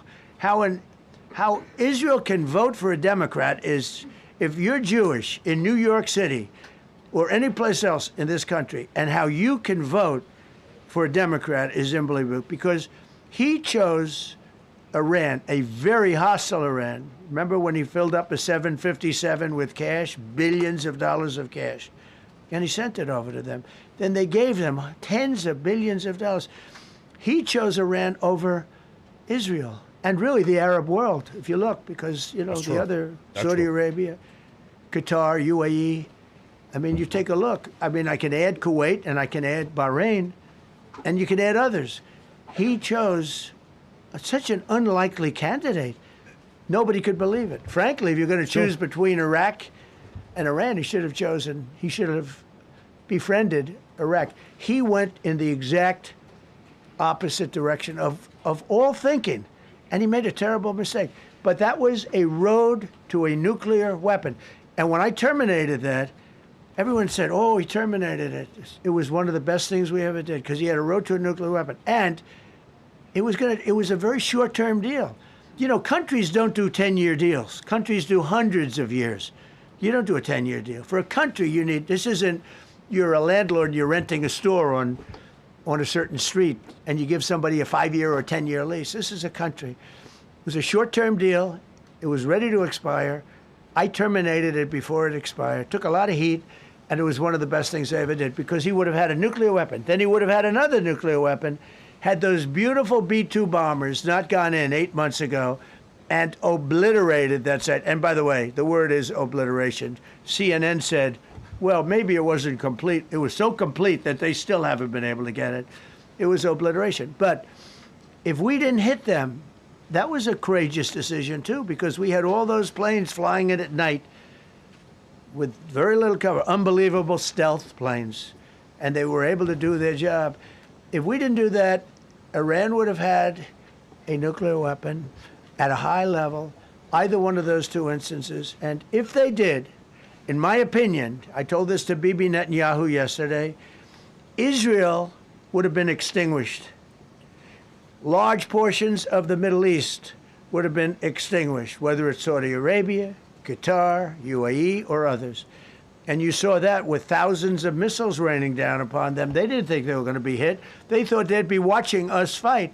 And all of a sudden, UAE got hit by 1,500 missiles. He would have taken them out also. And they were powerful. If I didn't come along and terminate the Obama deal, which was terrible, the Iran nuclear deal was a road to a nuclear weapon, a big one, unlimited, legally. I terminated it without even much thought. It was so easy. I terminated that, and then the B-2 bombers. And I did one other thing. I had killed Qasem Soleimani, who was an evil genius. And the reason I did it, I heard he was going to knock out 5 of our military bases. And had he lived, I believe we would be fighting perhaps a different Iran right now, because he's never been replaced, you know. And I did one other, but this one was not picked up. Osama bin Laden. If you read my book, I said you got to take him out 1 year before the World Trade Center came down. So I wish you'd read the book. But you, as a president, to be a good president, I believe you have to have good instincts. And a lot of this is instinct. Yeah, please. Thank you so much for taking my question, Mr. President. Last week you suggested that Europe should take the lead on reopening the Strait of Hormuz. Has circumstances changed now that you're issuing a direct 48-hour ultimatum? And secondly, would a new ceasefire include Israel, or would it just be between Iran and the US? I can't talk about ceasefire, but I can tell you that we have a active, willing participant on the other side. Oh. They would like to be able to make a deal. I can't say any more than that. But You've listed the goals. Excuse me. Please, go ahead. You've listed the goals. Who you with? My name is Diyar Kurd. I'm with the largest Kurdish media outlet, Ruda Media Network. It's based in Iran. Go ahead. Mr. President, you said before that you don't want the Kurdish forces to enter Iran and be harmed. Do you still want them to stay away? Or what role do you expect them to play now? I'd rather have them stay away. And then, I'd rather have them stay away because I think they bring with them some problems and some difficulties. And I don't think they bring death, I mean, to themselves. But I'd rather have them stay away. Go ahead. Thank you, Mr. President, for the question. Deliberate attacks on civilian infrastructure violate the Geneva Conventions and international law. Who are you with? I'm with the New York Times. Zolan from the New York Times. Are you the failing? Are you concerned? Circulation way down at the New York Times. Are What's you going concerned on that your threat to bomb power plants and bridges amount to No, war not at crimes? all. No, I'm not. I hope I don't have to do it. But again, I just said 47 years they've been negotiating with these people. They're great negotiators. And because they're not going to have a nuclear weapon. And if somebody that takes my place someday is weak and ineffective, which possibly that will happen because we had numerous presidents that were weak, ineffective, and afraid of Iran, we're never going to let Iran have a nuclear weapon. And if you think it's okay for people that are sick of mind, that are tough, smart, and sick, really sick, from a policy standpoint, from a standpoint, any which way you want to say, mentally, these are disturbed people. If you think I'm going to allow them, and powerful and rich, to have a nuclear weapon, you can tell your friends at the New York Times, not going to happen. It means violating international law. Quiet. You no longer have International credibility law. at the New York Times. Because the New York Times said, oh, Trump won't win the election, and I won in a landslide. I won every swing state. New York Times said, oh, Trump won't win the election. New York Times has no credibility. This is international The credibility law. they have is it used to be all the news that's fit to print. The old gray lady, it was great, but they're running on past fumes, and you can't keep doing that. You have to be able to give the correct news. And people like you, who I know, are fake. You're fake. Go ahead, please. Your messaging on the war has moved from the war is coming to an end to war going to be bombing Iran to the Stone Ages. Right. And we've heard a range of those kind of messages. So which is it? Are you winding this down or are you escalating it? I can't tell you. I don't know. I can't tell you. Depends what they do. This is a critical period. They have a period of, till tomorrow at 8 o'clock. I gave them an extension. They asked for an extension of 7 days, right? I said, Steve, give them 10 days. 10 days is up actually today, so I gave them 11, I guess, indirectly. I thought it was inappropriate the day after Easter. I want to be a nice person. They have till tomorrow. Now, we'll see what happens. I can tell you they're negotiating, we think, in good faith. We're going to find out. We're getting the help of some incredible countries that want this to be ended because it affects them also. A lot of people are affected by this. But we're giving them till tomorrow, 8 o'clock Eastern time. And after that, they're going to have no bridges. They're going to have no power plants. Stone Ages, yeah. Stone Ages. CNN fake news. Are you willing to make a deal that does not include reopening the Strait of Hormuz, or is that now a top priority? I would say it's a very big priority because, see, that's one thing that's a little different than other things. We can bomb the hell out of them. We can knock them out for a loop. But to close the strait, all you need is one terrorist that somehow has a truck loaded with, because you can carry them in trucks, large trucks, a water mine, drop them in the water, and now you tell people that own ships that cost $1 billion to don't worry about the mine. You can do that even just by saying we put mines in the water. So it's not like the rest. We can knock out their military. We already have. We've knocked out their Navy. We've knocked out their Air Force completely. We've knocked out 158 ships in 3 days. We've knocked out even their mine droppers. They don't have any mine droppers anymore, but they put them on other boats, and they could drop them. I'm not even sure they have any mines there, by the way. I'm not sure. I'm personally, they say there might be 8. I don't know. I think there might be none. because they're very good bullshit artists. That's why for 47 years they've been bullshitting other presidents, and they haven't done the job. And people are living in hell. You live in that country, they're living in hell. No, I think that 47 years of this stuff is long enough. They're at the weakest point they've ever been. They have no Navy, they have no Air Force, they have no anti-aircraft weaponry, they have no radar, they have no communication. In fact, the biggest problem we have in our negotiation is that they can't communicate. I said to Steve, what are they saying? Sir, they can't communicate. They have no method of communication. So we're communicating like they used to communicate 2,000 years ago with children, bringing a note back and forth. They have no communication. But all I want to see is I want to have a safe world, and you're not going to have a safe world.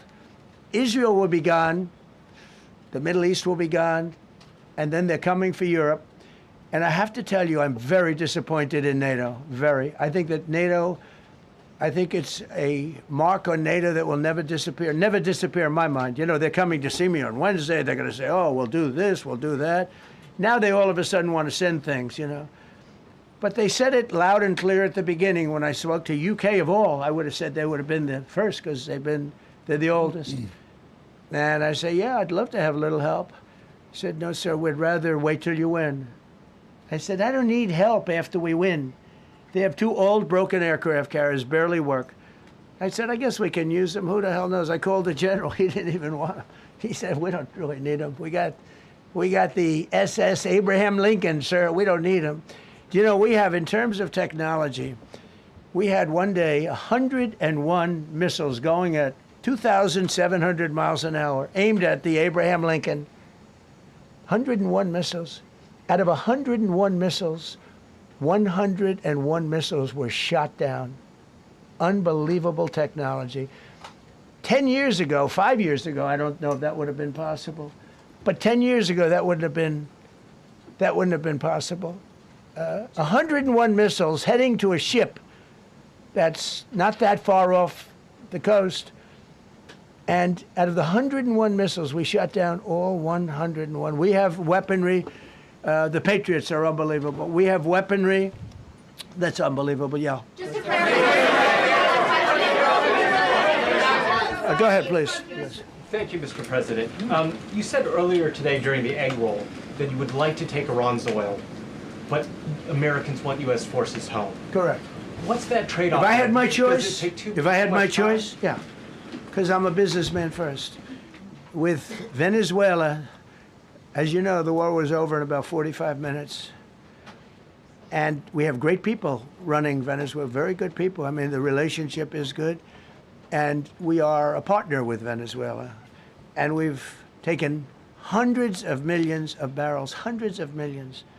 Over 100 million barrels already is in Houston, refined and out. And paid for that war many, many times over, many times over. You know, the old days, to the victim, okay? You know that. To the winner belong the spoils. Victor. Go the spoils. To the victor. And I've said, why don't we use it? To the victor, go the spoils. And we don't have that. We haven't had that in this country probably in 100 years, because even the Second World War, you look at the Second World War, we didn't have it with the Second World War. We helped rebuild all those countries. We rebuilt Germany. How about Germany telling us that, well, it's not their war. We had nothing to do with it. They wanted me to go and tell them everything I was doing. We didn't know anything about it. Well, if I would have told them, they would have leaked it, and we wouldn't have been nearly as successful, possibly, right? But to the victor belong the spoils. So we haven't heard that in, I think, maybe hundreds of years. Now with Venezuela, and we, just so you understand, the people of Venezuela, they say if I ran for president of Venezuela, I'm polling higher than anybody has ever polled in Venezuela. So after I'm finished with this, I can go to Venezuela. I will quickly learn Spanish. It won't take too long. I'm good at language. And I will go to Venezuela. I'm going to run for president. But we're very happy with the president-elect that we have right now, the people that are running it. If you remember Bush with Iraq, they fired the generals, they fired the police, they fired the people that worked in their equivalent of the White House, they fired everybody, And you know what they had? They had a mess. And you know what happened? ISIS formed. Those generals and those soldiers got together. The police got together. They all got together. They formed ISIS. Not going to happen with us. So Venezuela has been an incredible situation. We went in. We were very successful. Military power like nobody's ever seen. The general, Venezuelan general, said, I was on that site. I said, I've never seen ferocity like that. I've been doing this for 40 years. He said, I've never seen it. They hit us from 17 different, they were all set. They saw that big, beautiful aircraft carrier, the Ford in that case, and planes were pouring off it at 1 o'clock in the morning. So typically when you see that late at night, you know, you could be in trouble, right? And we were all ready. They had their equipment. It was Russian. And they had Chinese equipment. It was all set. They were going to give us a fight. He said, and then they came, and they came at speeds like we've never seen. And they came at 17 different angles. The general and his people, that was a lot of angles. They hit him from every angle. He said, we knew it was over in 3 minutes. We were waiting for them. Their equipment didn't work. And there's a reason it didn't work. Someday we'll explain that to people. They pressed the button, nothing happened. They pressed it again and again, nothing happened. Discombobulated. And he said, we knew this whole thing was over in 3 minutes. We've never seen any, he used the word ferocity. The ferocity of these planes from 17 different angles, and it was over. They went inside, and remember, that was on a military base with thousands of soldiers. And those soldiers looked and they said, get the hell out of here. Thousands, we didn't have thousands, we had like 200 people. So, we have a great military, and I'll tell you what, somehow this rescue captured the world's attention, more so than normally. You're talking about 2 people, but this rescue captured the world's attention. But we did it in Venezuela. That was amazing, and now we have a very bad man in prison and going to trial. I mean, he released, aside from the drugs, which he was terrible, Maduro released hundreds of thousands of people from jails into our country. Drug dealers, murderers, the worst people in the world were released into our country because we had a stupid president who probably didn't know, and we had a border czar who never went to the border and never once called our great Border Patrol agents, right? Not once, Kamala. She never called the Border Patrol. She never said, how we doing? I used to call the Border Patrol guys every day. You can ask them, Paul, ask any one of them. Brandon, ask him all the time, how are we doing, how are we doing? And we now, I'm proud to say, have a totally sealed border. 9 months, nobody is coming through our border. And nobody even tries because they know they're not going to get through. So we don't have caravans anymore. So maybe 1 or 2 more and we'll be done. Mr. President, are you allowed to, or are you willing to end this conflict with Iran charging tolls for passage through the strait? Us charging tolls? Iran. What about us charging tolls? Is that something you're considering? I'd rather do that than let them have them. Ooh. Why shouldn't we? We're the winner. We won, okay? They are militarily defeated. The only thing they have is the psychology of, oh, we're going to drop a couple of mines in the water, all right? No, we have a concept where we'll charge tolls, okay? He's so badass. He's so badass. Your question would have been more accurate if you said us. Go ahead. Thank you very much. So just to clarify, in order for Iran to successfully meet your deadline tomorrow, do they have to make a deal, open the strait, or both? We have to have a deal that's acceptable to me. And part of that deal is going to be, we want free traffic of oil and everything else. Mr. President, thank you very much. You've said glory be to God in this conflict. Do you believe that God supports the United States' actions in this war? I do, because And God is direction? good. Because God is good, and God wants to see people taken care of. God doesn't like what's happening. I don't like what's happening. Everyone says, I don't enjoy this. I don't enjoy it. These 2 guys don't enjoy it. You know, people say, oh boy, they're so tough. I don't like seeing people killed. I've ended 8 wars. Nobody's ever done it.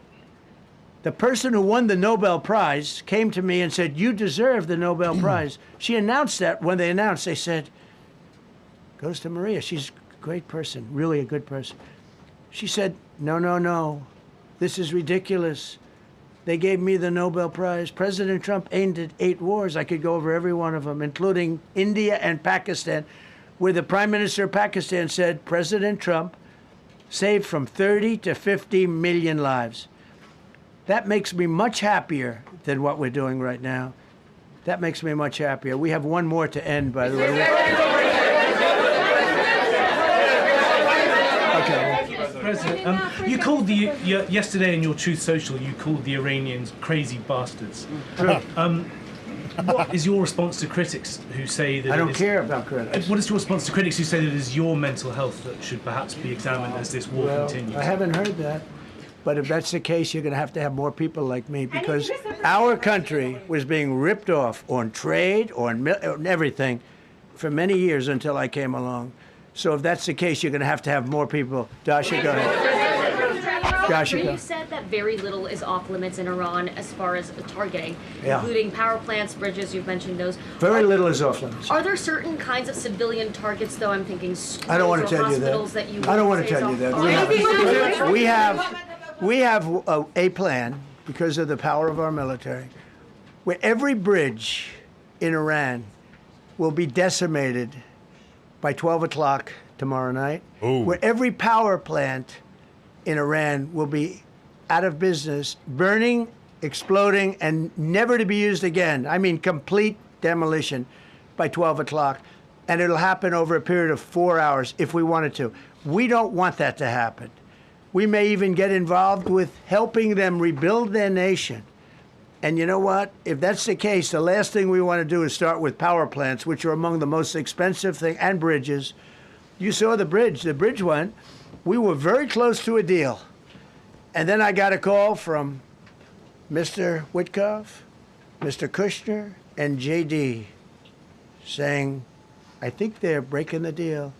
I said, tell them that's okay. Don't worry about it. But tell them to look out their window and watch. And within 45 minutes, I gave the order to knock out the biggest bridge. I gave the order, knock out the biggest bridge in, I believe, the Middle East, but the biggest bridge in Iran. And within 10 minutes after I gave that order, that bridge was over. So do I want to do that? No. Do I want to destroy their infrastructure? No. It will take them 100 years to rebuild. Right now, if we left today, it would take them 20 years to rebuild their country, and it would never be as good as it was. And the only way they're going to be able to rebuild their country is to utilize the genius of the United States of America. You voiced your displeasure with NATO in the past. Is there a danger to the U.S. not being the de facto of the leader of the alliance, and then other powers within the alliance then getting the decision making when it comes to wars and nuclear weapons? No, it's not a danger. Look, we went to NATO. I didn't ask very strongly. I just said, hey, if you want to help, great. No, we will not help. I said, that's all right. You don't want to help? Because I've always said NATO's a paper tiger. See, NATO's a paper tiger. Putin's not afraid of NATO. Putin's afraid of us, very afraid of us. And he's explained it to me a lot of times. I got to know him very well. I know him very well. NATO's a paper tiger. NATO is us. And when we needed them, we didn't need them, by the way. We didn't need them, obviously, because they haven't helped at all. Just the opposite. They've actually gone out of their way not to help. They didn't even want to give us landing strips. Think of it. And it's not just NATO. You know who else didn't help us? South Korea didn't help us. You know who else didn't help us? Australia didn't help us. You know who else didn't help us? Japan. We've got 50,000 soldiers in Japan to protect them from North Korea. We have 45,000 soldiers in South Korea to protect us from Kim Jong-un, who I get along with very well, as you know. Do you notice he said very nice things about me? He used to call Joe Biden a mentally retarded person, okay? So don't tell me about your stuff. Joe Biden, he said he's a mentally retarded person. He was so nasty to Joe Biden. It was terrible. But to me, he likes Trump. True. And do you notice how nice things are with North Korea? It's very nice. But we have 45,000 people, soldiers, in harm's way, and right next to Kim Jong-un with a lot of nuclear weapons.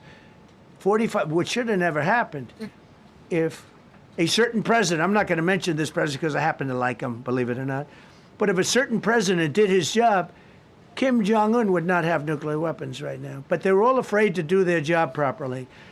But just to conclude and just to finish, Japan didn't help us, Australia didn't help us, South Korea didn't help us, and then you get to NATO, NATO didn't help us.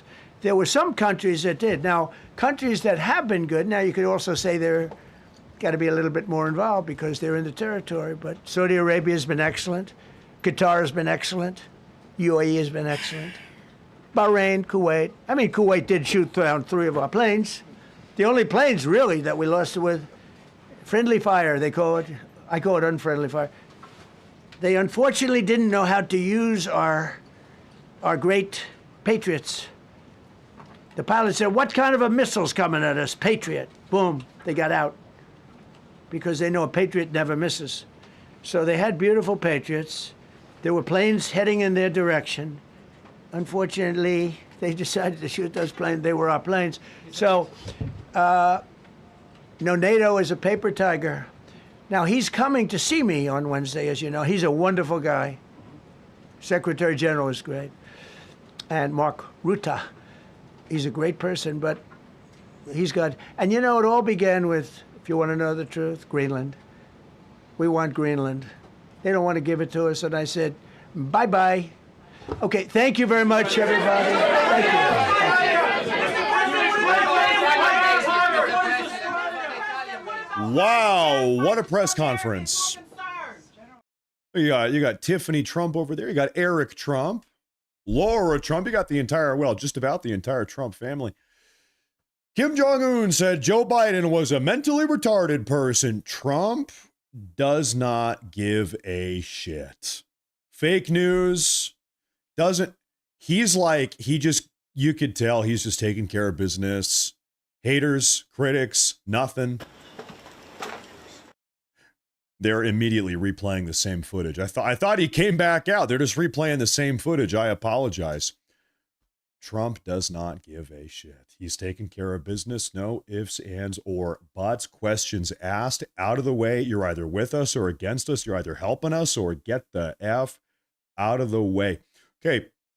There was something I wanted to share with you folks. There are some really cool photos that have been circulating over the last couple days. Early on in this press conference, President Trump, he mentioned that as a part of this rescue operation, the search and rescue team actually he said they put together helicopters on the scene.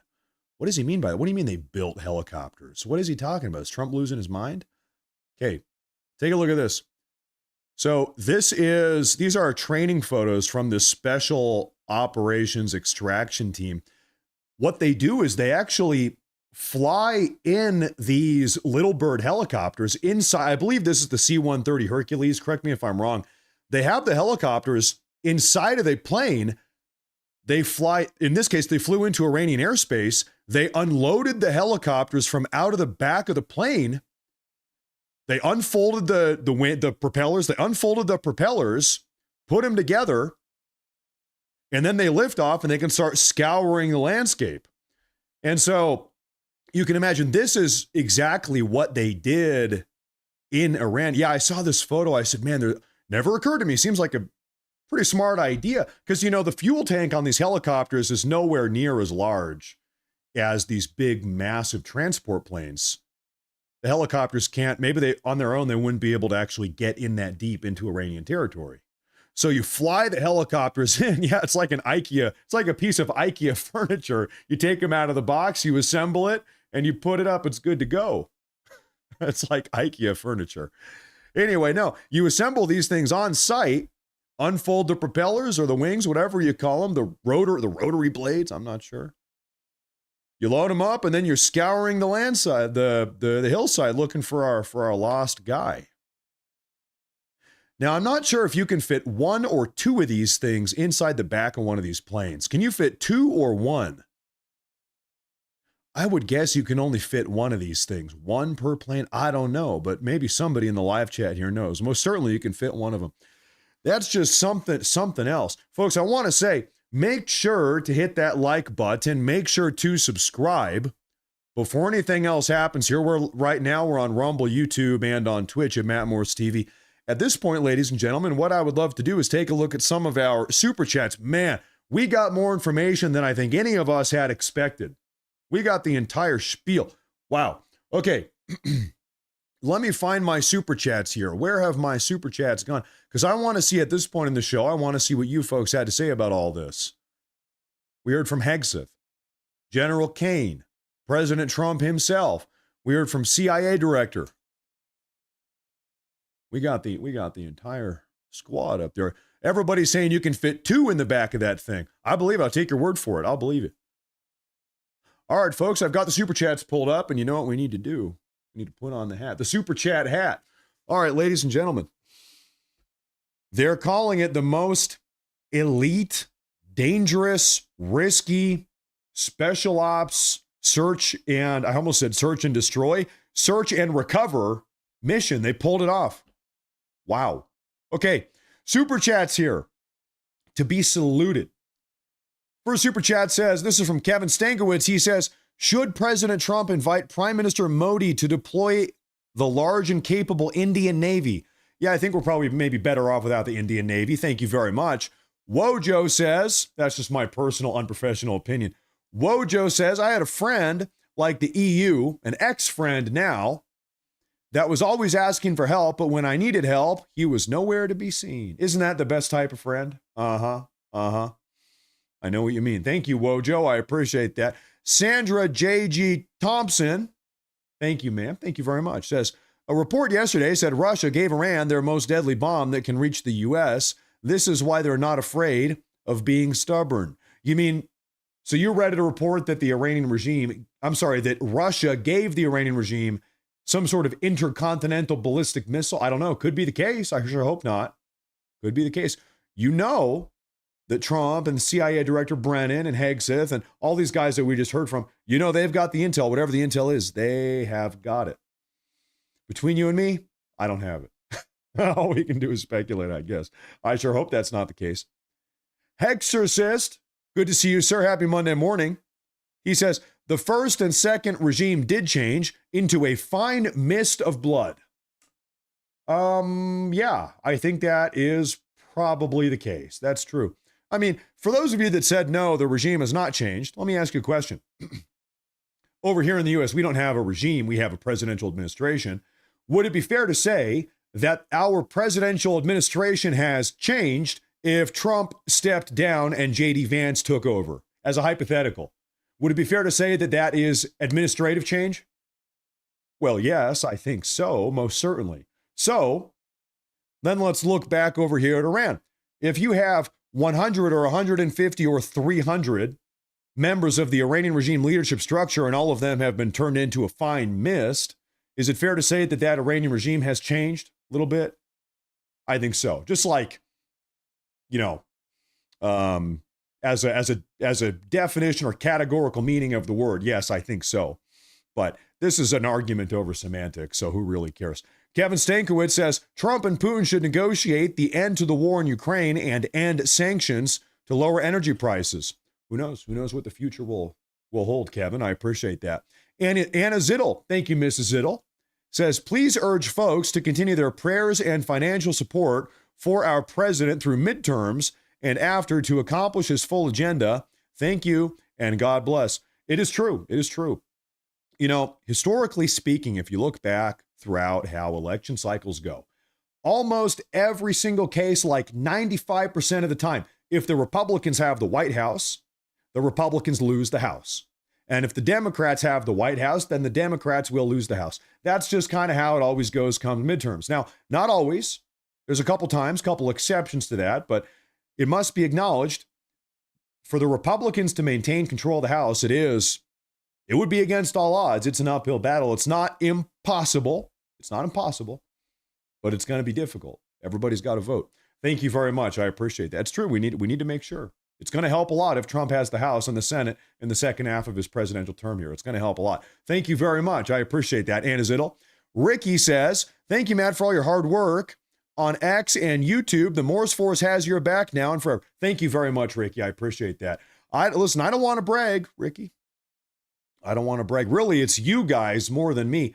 The Morse force is growing. We are assimilating. Anybody ever watch the old Star Trek episodes when they have the Borg? The Borg, like half human, half robot people. The Morse force, we are assimilating. The Borg was assimilating people. The Morse force, we are growing. We are assimilating. It's true. It's true. It's undeniable. But that's because of you guys, not me. So thank you very much. I appreciate that. Thank you very much. Sincerely. We are assimilating. James P., he says, the USA does everything for one of our own. Iran does evil to theirs.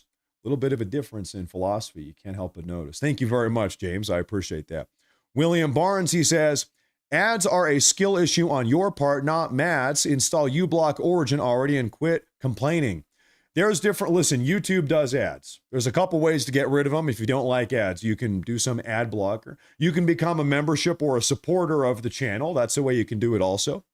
YouTube Premium. Also, we are on Twitch. There's no ads on Twitch. There's no ads on Rumble. Might I suggest Rumble? You're not going to have any ads over there? So there's different alternatives. There's different ways to do it. Thank you very much. I appreciate that. Zion War says, can Raising Cane read the M16A2 Clearing and Operations Manual? That I'm not sure. Thank you very much, though. I appreciate that. Thank you very much. Mumblewick, he says, Iron Maiden, the Number of the Beast. Is that a song? I'm not sure. Is that an Iron Maiden? I'm not sure. Thank you very much for that super chat, though. I appreciate that. Mumblewick, I appreciate that. Happy Monday morning. William Barnes, he says, as he died to make men holy, let us die to make men free. His truth is marching on. And yesterday was Easter. Thank you very much. I appreciate that, William Barnes. Andrew Esty. He says, thank you for, we've got a Brit tuning in. Thank you very much, bruv. Thank you very much. God bless. He says, God bless America, President Trump, his family, his cabinet, you and all patriots of the USA, and John Radcliffe, the head of the DNI, the head, forehead, and the DNI. I'll tell you something, listen, God bless the good Brits. These days, as you might have noticed, Mr. Etsy, there's this new wave of Brits. They're maybe not native. They're not native to the land. Maybe we're not so fond of those ones, if we can even call them Brits, but God bless the good old fashioned Brits, the Anglo-Saxons. God bless them. We're praying that the British Isles can be recovered, if you know what I mean. Thank you very much. I appreciate that, sir. Thank you very much. Thank you very much. Kelly Williams, thank you, ma'am. She says, they got one guy, not like the Obama plus Hillary failure of Benghazi. Different leadership makes a pretty big difference. Don't you think? You got a new CEO running the business, and it's astounding how quickly you can turn that business around. Thank you, ma'am. I appreciate that. William Barnes says, call the international law police. Oh, wait, that's us. Just like, by the way, as a matter of fact, feel free to look into this. Feel free to try to fact check me or correct me on this. Blowing up power centers or bridges is not always a categorical war crime. Here's the deal. If the power plants or if the bridges or if the highway or whatever, if the infrastructure is being used by the military, by the IRGC in this case, to wage their war against the United States, then it's not. It's a legitimate military target. Feel free to look that up. You research that on your own. But no, that's the case. That is the case. Thank you very much. Old Concrete Lizard says, America is supposed to be the strongest nation in the world, yet we have so many evil insurrectionist politicians and media leakers that are never being held accountable. It should not be so in the USA. Did you catch that early on in this broadcast? President Trump said that as the early hours of this search and rescue operation they were unfolding, that there was a leaker. Somebody leaked to the press that the first guy had been safely extracted, but that the search for the second guy was still underway. Trump was not happy about that. Somebody was leaking something. And you know they're looking into it now. Thank you very much. I appreciate that. Raya. By the way, Raya, thank you very much. Shout out your husband, by the way. $99.99 super chat. Thank you very much. Thank you very much. And also good work today moderating the chat. I appreciate that. Thank you. She says, happy Easter blessings, Matt, to you and your family. Keep up the great work and speaking truth. God bless you. President Trump, USA, and our patriots here. President Trump, he said, well, was it Trump or Hegseth? Maybe they both said this. Let me ask you, was it a miracle that this operation was pulled off without a hitch? I think so. Both of these guys were recovered. The recovery team made it back intact. A miracle. I think so. If you ask me, I think so. A miracle. Thank you very much. Thank you, Raya, by the way. Hope you had a great Easter with your husband. Thank you very much. I appreciate that. Monday morning. It's a Monday morning. Thank you. Thank you very much. The Gaming Murph, he says, I need everyone to understand this. Here we go. He says, if civilian infrastructure, power plants, bridges, hospitals, places of worship, etc., if they are used for military purposes under the Geneva Convention, it loses its protected status. And that is a matter of fact. Now, let me give you a hypothetical here. Okay. And maybe it's actually not such a hypothetical. We might be seeing this as a matter of fact. But hear me out. If the IRGC places a ballistic missile launch battery inside of an elementary school and is launching missiles or suicide drones or otherwise from an elementary school playground, does that mean that we're not allowed to strike that ballistic missile launch battery because they have placed it in an elementary school playground? Or is now that elementary school playground a legitimate military target because the IRGC is weaponizing that location? Then it becomes a legitimate military target. And this is a sort of extreme hyperbolic here, but actually maybe we've been seeing that. But anyway, what Gaming Murph here says, this is exactly correct. He's 100% on point. Go back and look into it. Thank you very much. I appreciate that. Kim Hansen, PDX, from my not so great hometown anymore, Portland, Oregon. She says, just stop paying into NATO like they did and pull our troops out of Europe and do some remodeling on the way out. Let them build themselves again.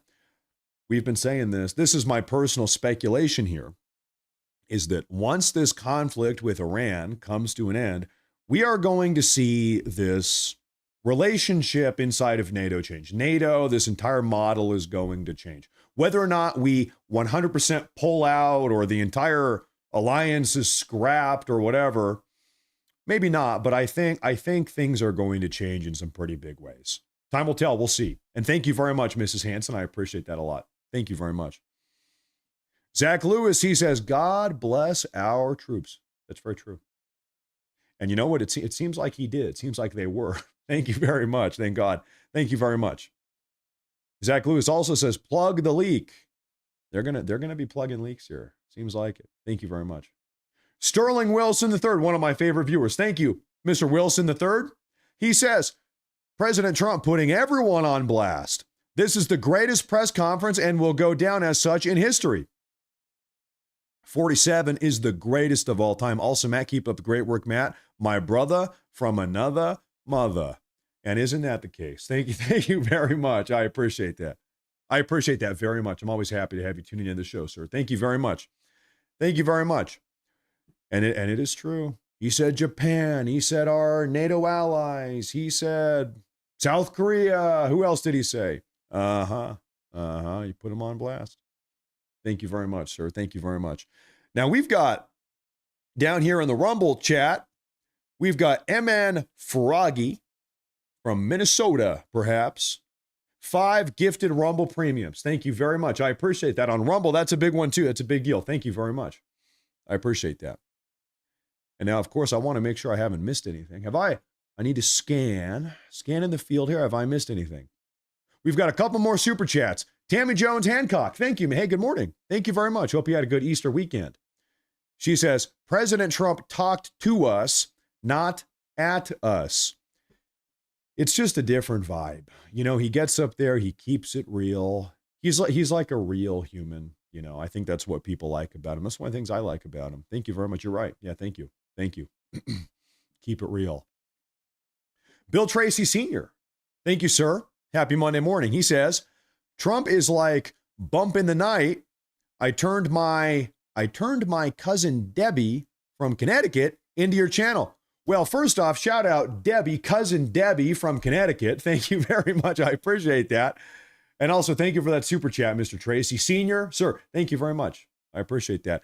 This is one of, listen, I can see this kind of on the back end. I'm looking at the analytics. I see this on Twitter, on X, and on Facebook, and on the YouTube and Rumble channel. I can see, I've got the data. There is a word of mouth phenomenon. I can kind of tell. I've got the info. It's true. You guys are recommending the show, recommending the channel. I see that. I want to say thank you, all of you, very much. I think it's happening a lot. Thank you very much. You're passing the show, the broadcast on to your coworker, your cousin, your whatever. I appreciate that. Thank you very much. That's how it's done. I really appreciate that. Thank you. And Jim Forney, he says, regime change should mean a new ideology. Personnel change means changing of the guard, but the same old thing, unfortunately. Perhaps, well, listen, at a minimum, and you can go rewind, you can go check 5 weeks ago. Regime change out of the gate was actually not one of the bullet points. This was not one of the conditions for a victory or success. Trump always said, it'll be great if it happens along the way. And Trump is out here saying it kind of has happened, but it was not one of those win conditions. It wasn't those. It wasn't one of the firm, concrete objectives either way. Anyway, thank you very much. I appreciate that. Thank you very much. Now I want to make sure. Can I tell you folks something here? When it's 10 p.m. and I'm laying in bed, that's right, I go to bed at 10 p.m. because I'm getting old and I've got 2 young kids. So I go to bed at 10 p.m. and my head is on the pillow and I'm thinking to myself, did I miss any super chats 9 hours ago on this morning's broadcast? Oh my gosh, I missed a super chat. It keeps me up at night. I can't sleep. If at the end of the day I say, oh my gosh, I missed a super chat, it drives me insane. So I need to make sure I get all of them. We've got a Twitch Prime from, I'm not even going to read that.